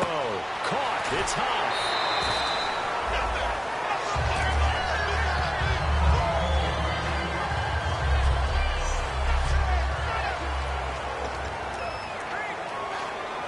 So they complete the pass, and now they face a second down. Possible run anticipation here as the D-line sandwiches together. They'll run it now out of the gun. And he'll be taken down at the 34. They got 2 of the 3 they needed there. Leaves them with third and just a yard. Tough day, tough sledding right there, and it's been that way the entire game. Not a whole lot of room to ramble for him. Yeah, you're right. It's been that way all afternoon. Didn't get a whole lot better there.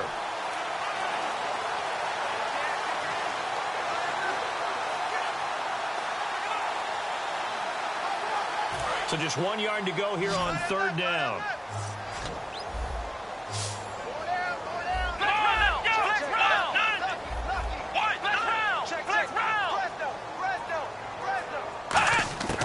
Throwing, Hundley. He's going to flip one out here to his running back. And he's able to get the first here as he's taken down at the 25. Now whistles come in. We're going to get a timeout here by the offense. It's just their first, so they'll have 2 remaining here before we get to halftime.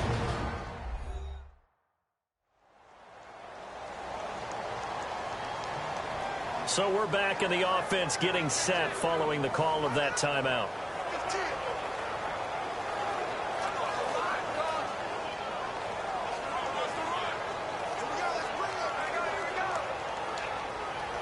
First down and 10 now for the offensive group.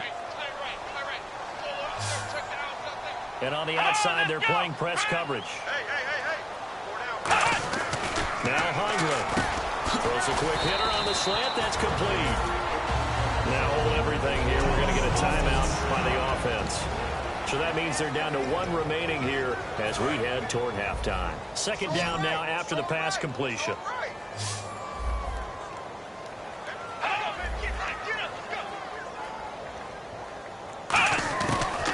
Shotgun snap as they look to throw. That's complete right around the 8. It's a nice pickup of 12 yards, and it gives them a first and goal. And those first downs do add up. The offense keeps the ball moving downfield and keeps their defense on the bench, giving them a chance to rest. Goal line offense, something they've really been emphasizing in practice lately. Now they have a chance here to put all that hard work to use. Back to throw again. Looking left sideline, but it's incomplete. Josh Huff, the intended target, and it's second down. I hope I don't sound too rah-rah on that one, but that's the exact right throw. Either your receiver gets it or no one gets it. Give him a lot of credit for being really precise with it. Got rid of it. No one got it.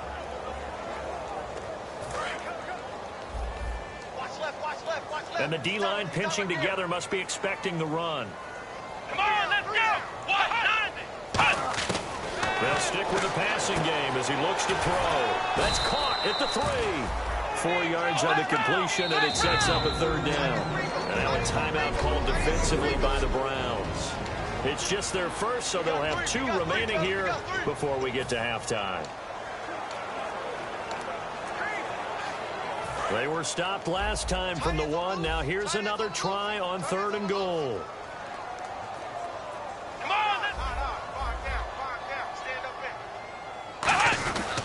They'll try and run for it with Michael. And he'll get in. Touchdown, Baltimore. Preston Michael, his 3rd touchdown now on the year. And the Ravens have cut it to within a score. I think everyone in the league talks about finishing, don't they? Doesn't matter whether it's a quarter, a half, a game, a series, whatever. But they're finishing the first half in fine style, putting that one in the end zone. They did. They didn't leave much time on the clock either. Well done. So that drive in total 8 plays. And it's capped off by the Baltimore score. This fielded at the 2. And not a bad return here. He gets it out to the 25-yard line.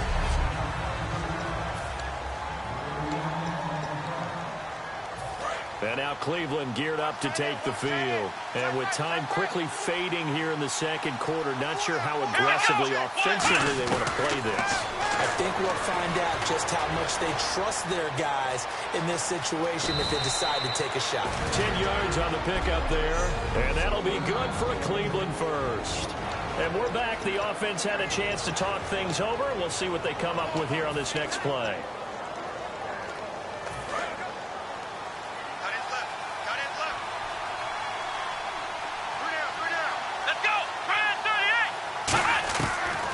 Throw now on first down.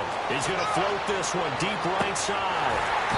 Incomplete. And we're down to 8 seconds now. And when all else fails as a defender, when you're not there in the coverage, your best friend is exactly what we saw there. A big play shot taken by the offense. Unfortunately, it ended in a big drop.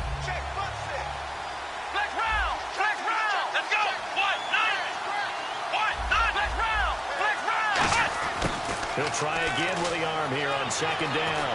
Surveying the field. Oh, the ball comes out on the hit, but they'll say it's incomplete. Anytime a ball's thrown in the middle of the field, it's popped up in the air, I expect someone to catch it. Doesn't matter whether it's offense or defense, because there's usually a great amount of bodies in that part of the field. In this case, no one came up with it. So here we go now. An extra defensive back in there on 3rd and 10. They'll throw now on the final play. Screen play, Johnson. And he is going to lose yardage here. So we reach, never mind, Larry, forget your halftime report. Apparently, we are set for the 3rd quarter of action already. This is taken at the 3. And it's a pretty good return here as he'll get it up to the 29-yard line. Here's the Browns offense now getting set to start off this 3rd quarter. They have the lead now. They'll be looking for some separation here as we begin the 3rd quarter. I like the way you term that, because now I think they go a little bit deeper into their playbook. They like what they did in the first half. That worked okay. But in order to get the separation that you just talked about, change things up a little bit. Change your tendencies. Try and hit them a little bit more with some things they didn't see in the first half. We'll see if they do just that. And a new set of downs here after picking up the first on the ground.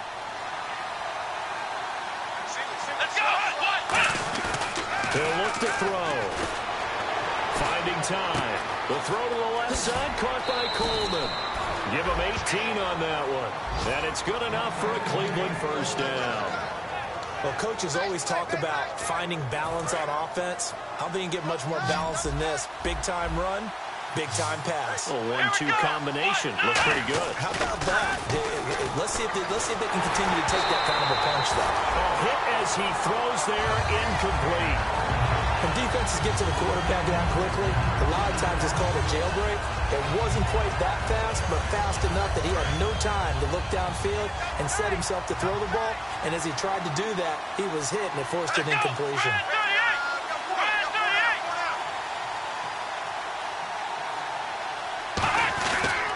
Crowell. And he'll lose yardage here. Back at the 41. He lost 2 there, and it's 3rd down. And frankly, Brandon, we're talking about things I'm not sure we ever thought we'd talk about in the NFL. And a lot of that is the speed at the linebacker position. A lot of these guys in college, they were safeties. They moved them up to outside linebacker to combat the spread offenses. And now we're seeing it in the NFL. Those same guys using their speed to make plays in the backfield, similar to that one. Coleman has it here right side. It's a pickup of 16 there, and it'll lead to a new set of downs. So he makes the grab, and the chains move forward. Nice job by the offensive line, giving them time to complete that first down pass. Fresh set of downs here. Here we go. Looking to throw. Gets it to Gordon. A nice pickup of 14, and it moves the stick, sets up a 1st and goal. Well, if you do read man coverage, Brandon, the drag route's a pretty good one to run against it because you're running away from people on it. And now inside the red zone, the offense will operate. Come on, let's go. They go play action here on 1st down. Sliding out of the pocket. And he'll score. Touchdown, Browns. Their mobile, agile quarterback. His first touchdown on the year. And the Browns add on to their lead. Well, the defensive coverage was good. So good, he just decided to make a play of his own, and it worked out. Yeah, you often wonder if they think to themselves, was the coverage too good to allow him to run the football? I think you'd rather take your chances with him doing exactly that, and he beat him on that play all the way to the end zone. Frank's now on to kick it away after the touchdown. This fielded a few yards into the end zone. And he's up past the 20 to the 22-yard line.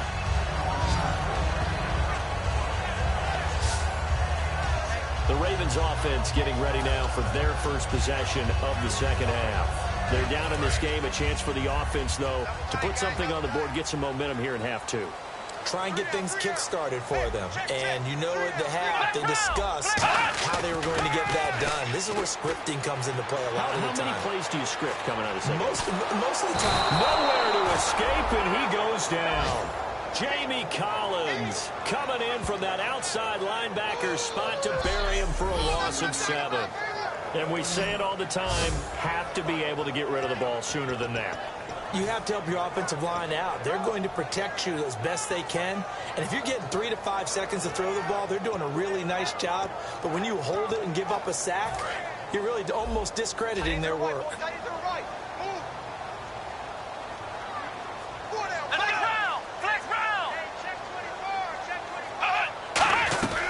They'll run it now out of the gun. And not much there at all. He's up only to about the 16-yard line. They get 2 yards back, but they're going to need a lot more than that here on 3rd down. So this is the second consecutive week, as you look at the numbers, that he just doesn't seem to have the same pop as we normally see him with. Is there an injury we don't know about? That's what I'm wondering. Because that's a legitimate question right now. We're used to speed, power, all coming together. And what I've always loved about him is his vision. Nowhere to go here. He lost the football.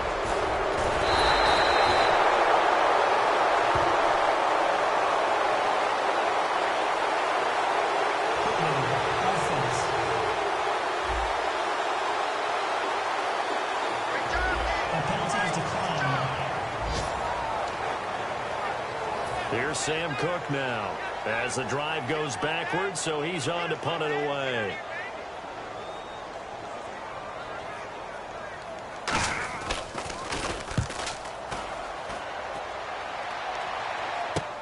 It's fielded at the 45. That'll go as a punt of 42, 7 on the return. And this offense will take over right at the midfield stripe with a 1st and 10. And here's the Ravens defense as they head back out there now. Last drive, touchdown, surrender. Here, see if they can stop them. It's always a constant battle of letting the last series go, good or bad, but especially bad. Give up a touchdown. Okay, forget the finger pointing, forget the blame. Go back out and play the defense you know you're capable of and help your team out. And probably look to the leaders as always. As always. They're going to be the ones going to grab some people and say, all right, let's do this thing. I know most of the time when the ball's in the air, you're thinking wide receiver, tight end, but running backs, they can be a big part of any passing offense nowadays.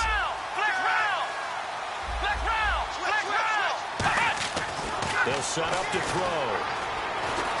Forced out to his left. And now he'll let this one go. And this is caught. For the moment, it's a touchdown, but multiple flags down, so let's sort this out. Illegal forward pass. Offense. Well, there's one you don't see often, the illegal forward pass. And the reason we don't see it very often is the quarterback has to be totally beyond the line of scrimmage for the flag to come out. If any part of the quarterback is behind the line of scrimmage when he throws the ball, then it's not an illegal forward pass. Well, the Ravens bring out an extra defensive back here on 3rd down. Could be a blitzer. They'll set up a throw underneath for Johnson. Past the 20. And he'll take this into the end zone. Now, hold on here. We do have a flag down.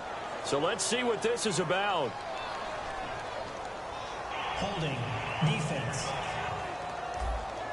Well, they have the yards anyway, so they're going to decline the penalty. Now Franks for the extra point.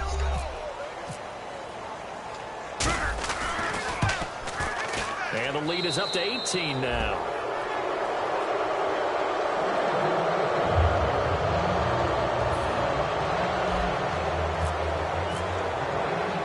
Franks now on to kick it away after the touchdown. This will be taken in at the 1. And a nice job there as he gets this one up just shy of the 35-yard line at the 34. Now whistles, and we've got a man down. A man down here following the kickoff. We'll check on his status when we get back.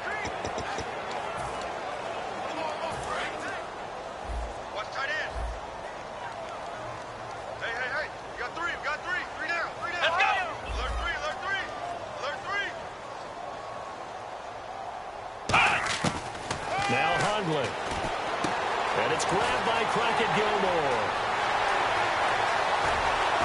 And he finally goes down at the 23-yard line. It's a big play there for Baltimore. 43 yards. Coaches really don't care from what position they get this, but run after the catch ability, rack ability, is often the difference between winning and losing and changing field position. No gain on the play. It'll be second down. And while there is no gain on that run, we do know coaches whose identity is rooted in taking it almost to the limit and then changing things up on you down the stretch. I think we're getting really close to that point in time, though, where the identity may have to go out the window, and they've got to go a little bit faster in order to try and win the game. They'll come out in the pistol. Let's go round. Flex round. They go to Michael again. And he's going to fight his way forward here for a modest gain. That second down run, a big help. The 7 yards leaves him with just a 3rd and 3 now. Well, that's why the guy with the headsets is down there. All right, they know what they're doing because they got stuffed on a running play on first down. And I think myself and probably the fans were saying throw the football in this situation. He knew what he was doing, called another run, and now they got 3rd and short. It's a really nice 15-yard pickup, and now it's 1st and goal. I've yet to meet a wide receiver who likes to block more than catching the football, but the best ones understand that that's how they'll actually get more passes thrown to them, that they help in the run game. But anytime you get a run of that yardage, that means the wide receiver... Got a man, it's caught for a Ravens touchdown. Kenny Stills, his first touchdown on the year, and the Ravens get a bit closer. Well, that's about as quick of a passing touchdown as you'll ever see right there. Everyone has a section in their playbook called the quick game. That was a super quick game. Out of the hands of the thrower, bam, right to the receiver, successfully for a touchdown. How in-depth is that quick game part of the playbook? It's pretty in-depth because people want the ball in the hands of the quarterback into the playmaker's hands downfield as fast as possible. There are a lot of plays, a lot of options involved with that. And now Cleveland geared up to take the field. And that recipe on their last drive that resulted in a touchdown looked pretty good, so they'll be hoping to do that once more. It takes me back to when we sat with the offensive coordinator and the head coach. They felt pretty good about their game plan and thought there were some holes in the defense, and they exploited them the last time out. Let's see if they can come back and put together a similar drive. And we'll see if they can do just that.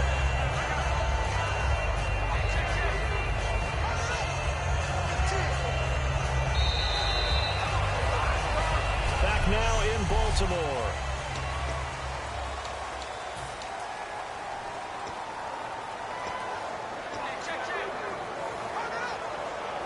So we've got a 2nd and 5.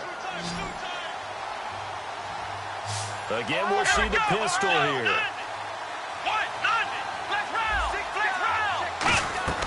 He'll look to throw. A screen complete to Crowell. And he'll get it up to the 33-yard line. So the screen good for only 2. Now it's 3rd down. So many things have to come together just right for a screen pass to break for big yardage. The blocking, the timing of the pass to the runner, everything has to fit together just right. But on that play, the defense was able to disrupt things and hold it to a short game. They come up in an offset eye.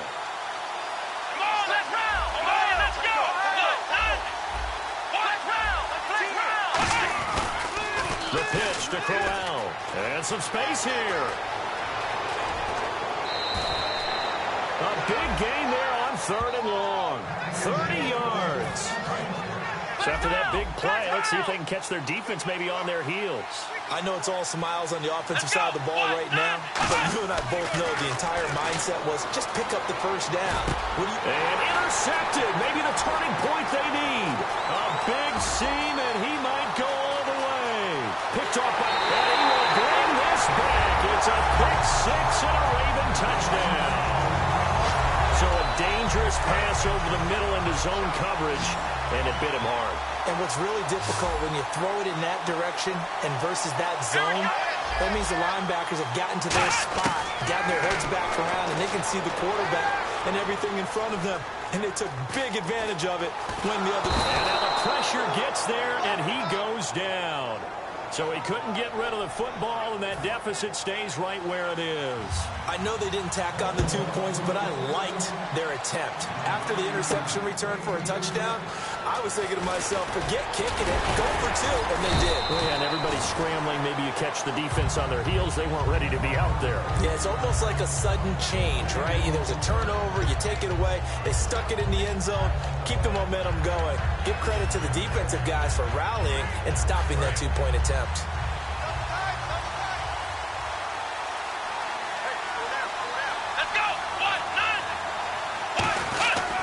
They begin the drive with Johnson. And he's going to be met at the line of scrimmage and taken down. Just a yard on the pickup there, and it'll bring up a 2nd and 9. Partner, you know I love to point out when teams break tendency and do something a little bit different from the norm.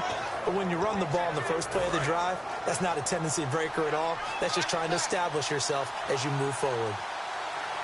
Come on, let's go! Ohio! Let's go! From the shotgun, he'll look to throw. Buying time to his left. And he'll get to the 29-yard line, brought down there. Give him 3 on the play, and that'll lead here to a 3rd down. And we have to give credit to him for buying time and extending the play. But you know there's some really upset defenders on that one. They thought that they had him. Instead, he was coated in Teflon and got away.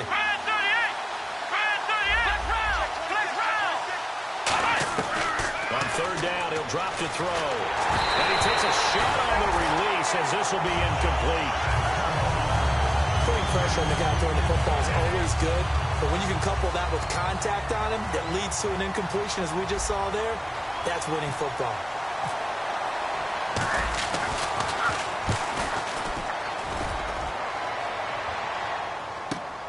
Fielded at the 20. That's a 49-yard punt, 8 though on the return. And the Ravens, they'll take over. And now here come the Ravens.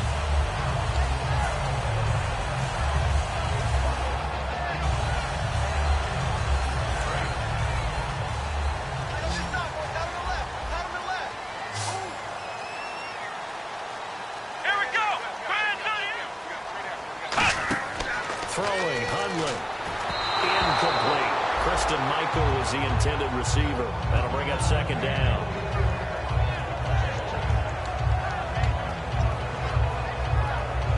So the incomplete pass brings up 2nd down.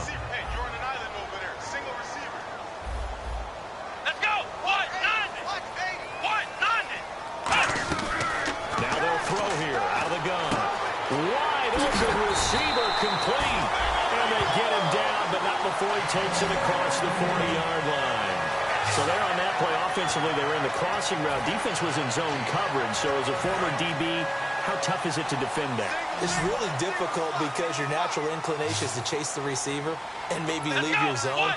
So you have to have discipline in order to talk to your other coverage guys and let him know that that receiver's crossing from your zone to the next zone. He's coming your way. Make sure you have him.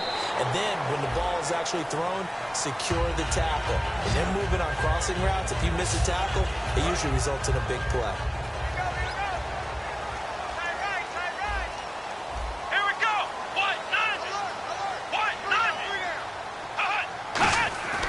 They'll look to throw here on 1st down. Looking for his running back, and he's got him.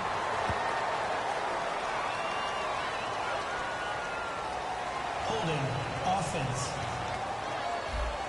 So holding by the offense, and maybe now got to shift up what you want to do on the playbook. Yeah, definitely. Change what you're doing in the playbook, but boy, the advantage shifts to the guys on defense, doesn't it? Longer yardage situations, they often become bolder.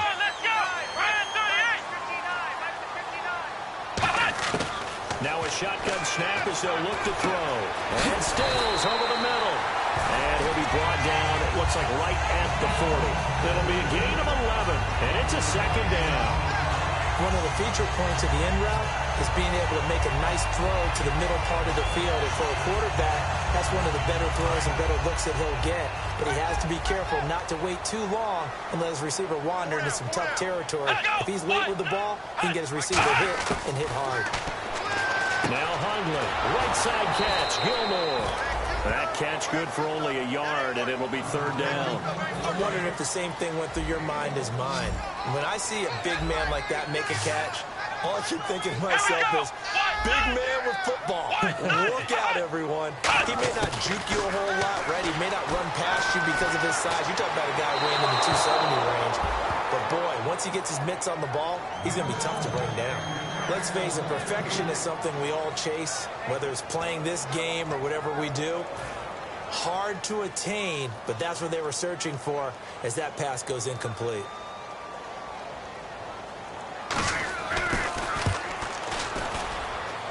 And this one is no good. He missed it. And this score will stay right where it is.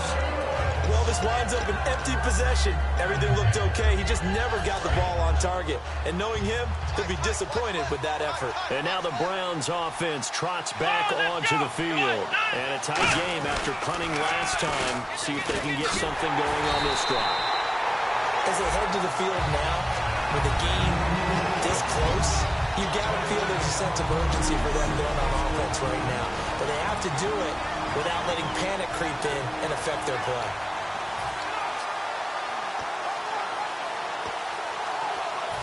So the Browns in possession of the football here as we get you reset. They've got a second down now as they search for a way to get this one to the finish line. They'll run it again with Crowell. And he'll be tackled. And now the Raven defense going to call a timeout. It's just their first. They've got two more to use here in the final stages.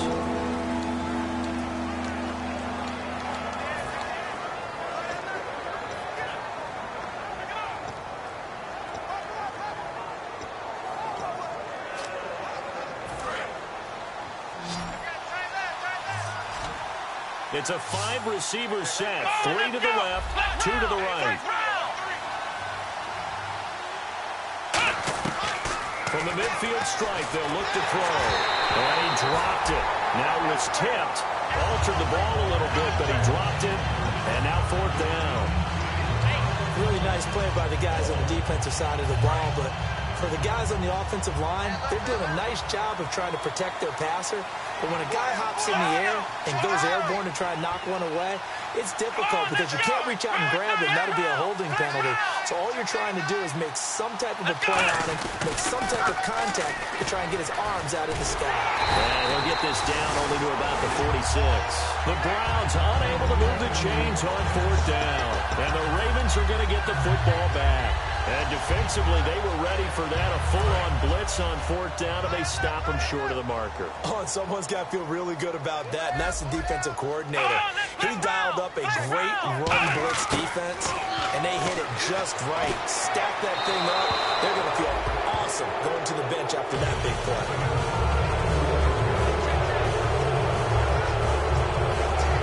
Second down now after the incompletion. Looking to jam the receivers at the line here. Press coverage look defensively. He's back to throw. And seeing nowhere to throw, he chucks this one away from harm. Incomplete. Now it's 3rd down. And on 3rd down, a nickel formation here defensively.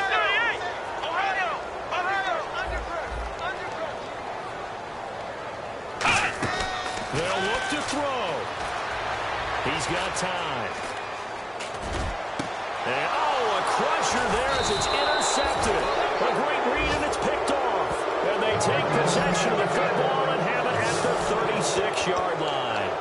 And that one, it's going to hurt big time. You're in the 2-minute drill, trying to get your guys down the field, and it's looking like they're going to go up just short, as this is definitely not his best throw. And it'll wind up being intercepted. They begin with a run by Crowell. And for one of the few times here today, this run's not going to go anywhere. And now the Ravens are going to take another timeout. That'll leave them with just one remaining in this 4th quarter of play. They come out here in the eye.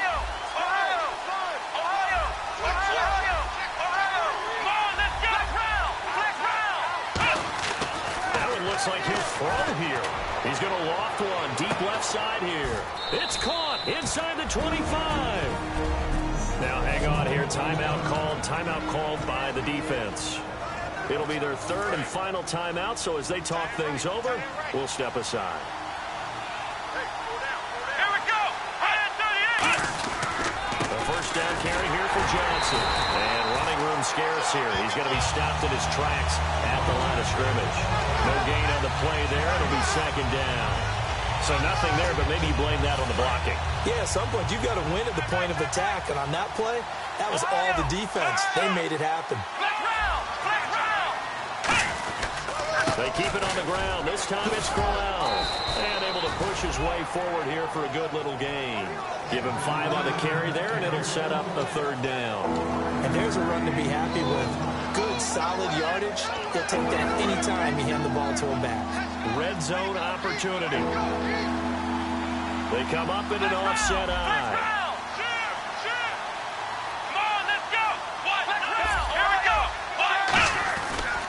They pitch it out to Johnson. And he's able to pick up the first down before he's tackled right at the 10. 7 yards on the pickup there, and now they've got it first and goal. And now it looks like they're going to be in the hurry-up. Now a play fake here on first down. That's caught at the 2. And he'll take this into the end zone. Now, hold on here. We do have a flag down. So let's see what this is about. Holding offense. So he got his hands a little too far outside. The ref caught him through the flag.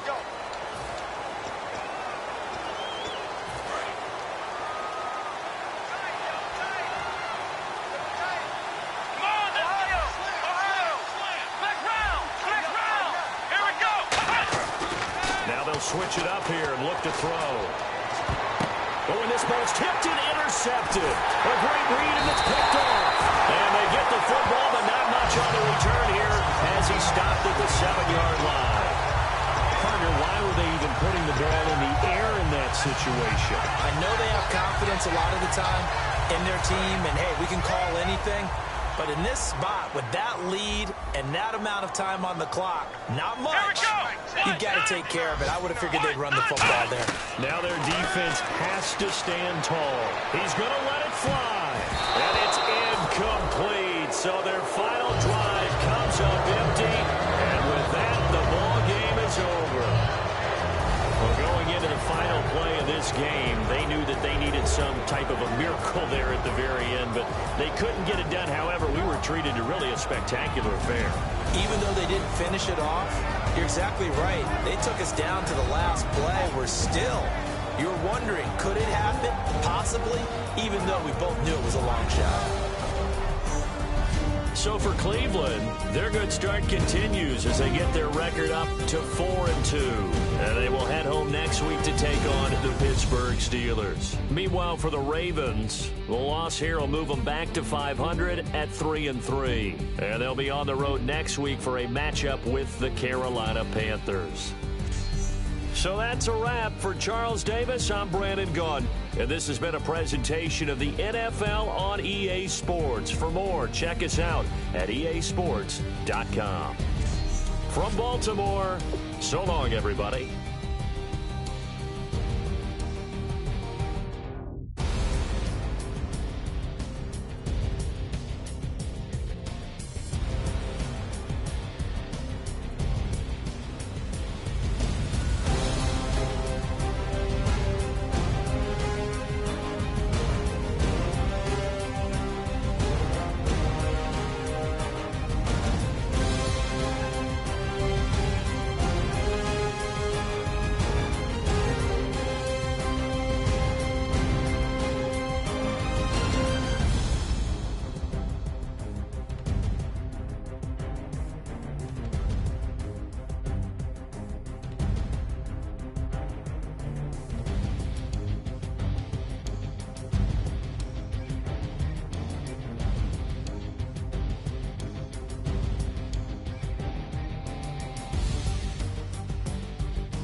I wanna live like it's Mardi Gras and go dumb with my whole squad and don't need no R&R. To regular life, I say au revoir. Hey, living life in the fast lane. May your pain only be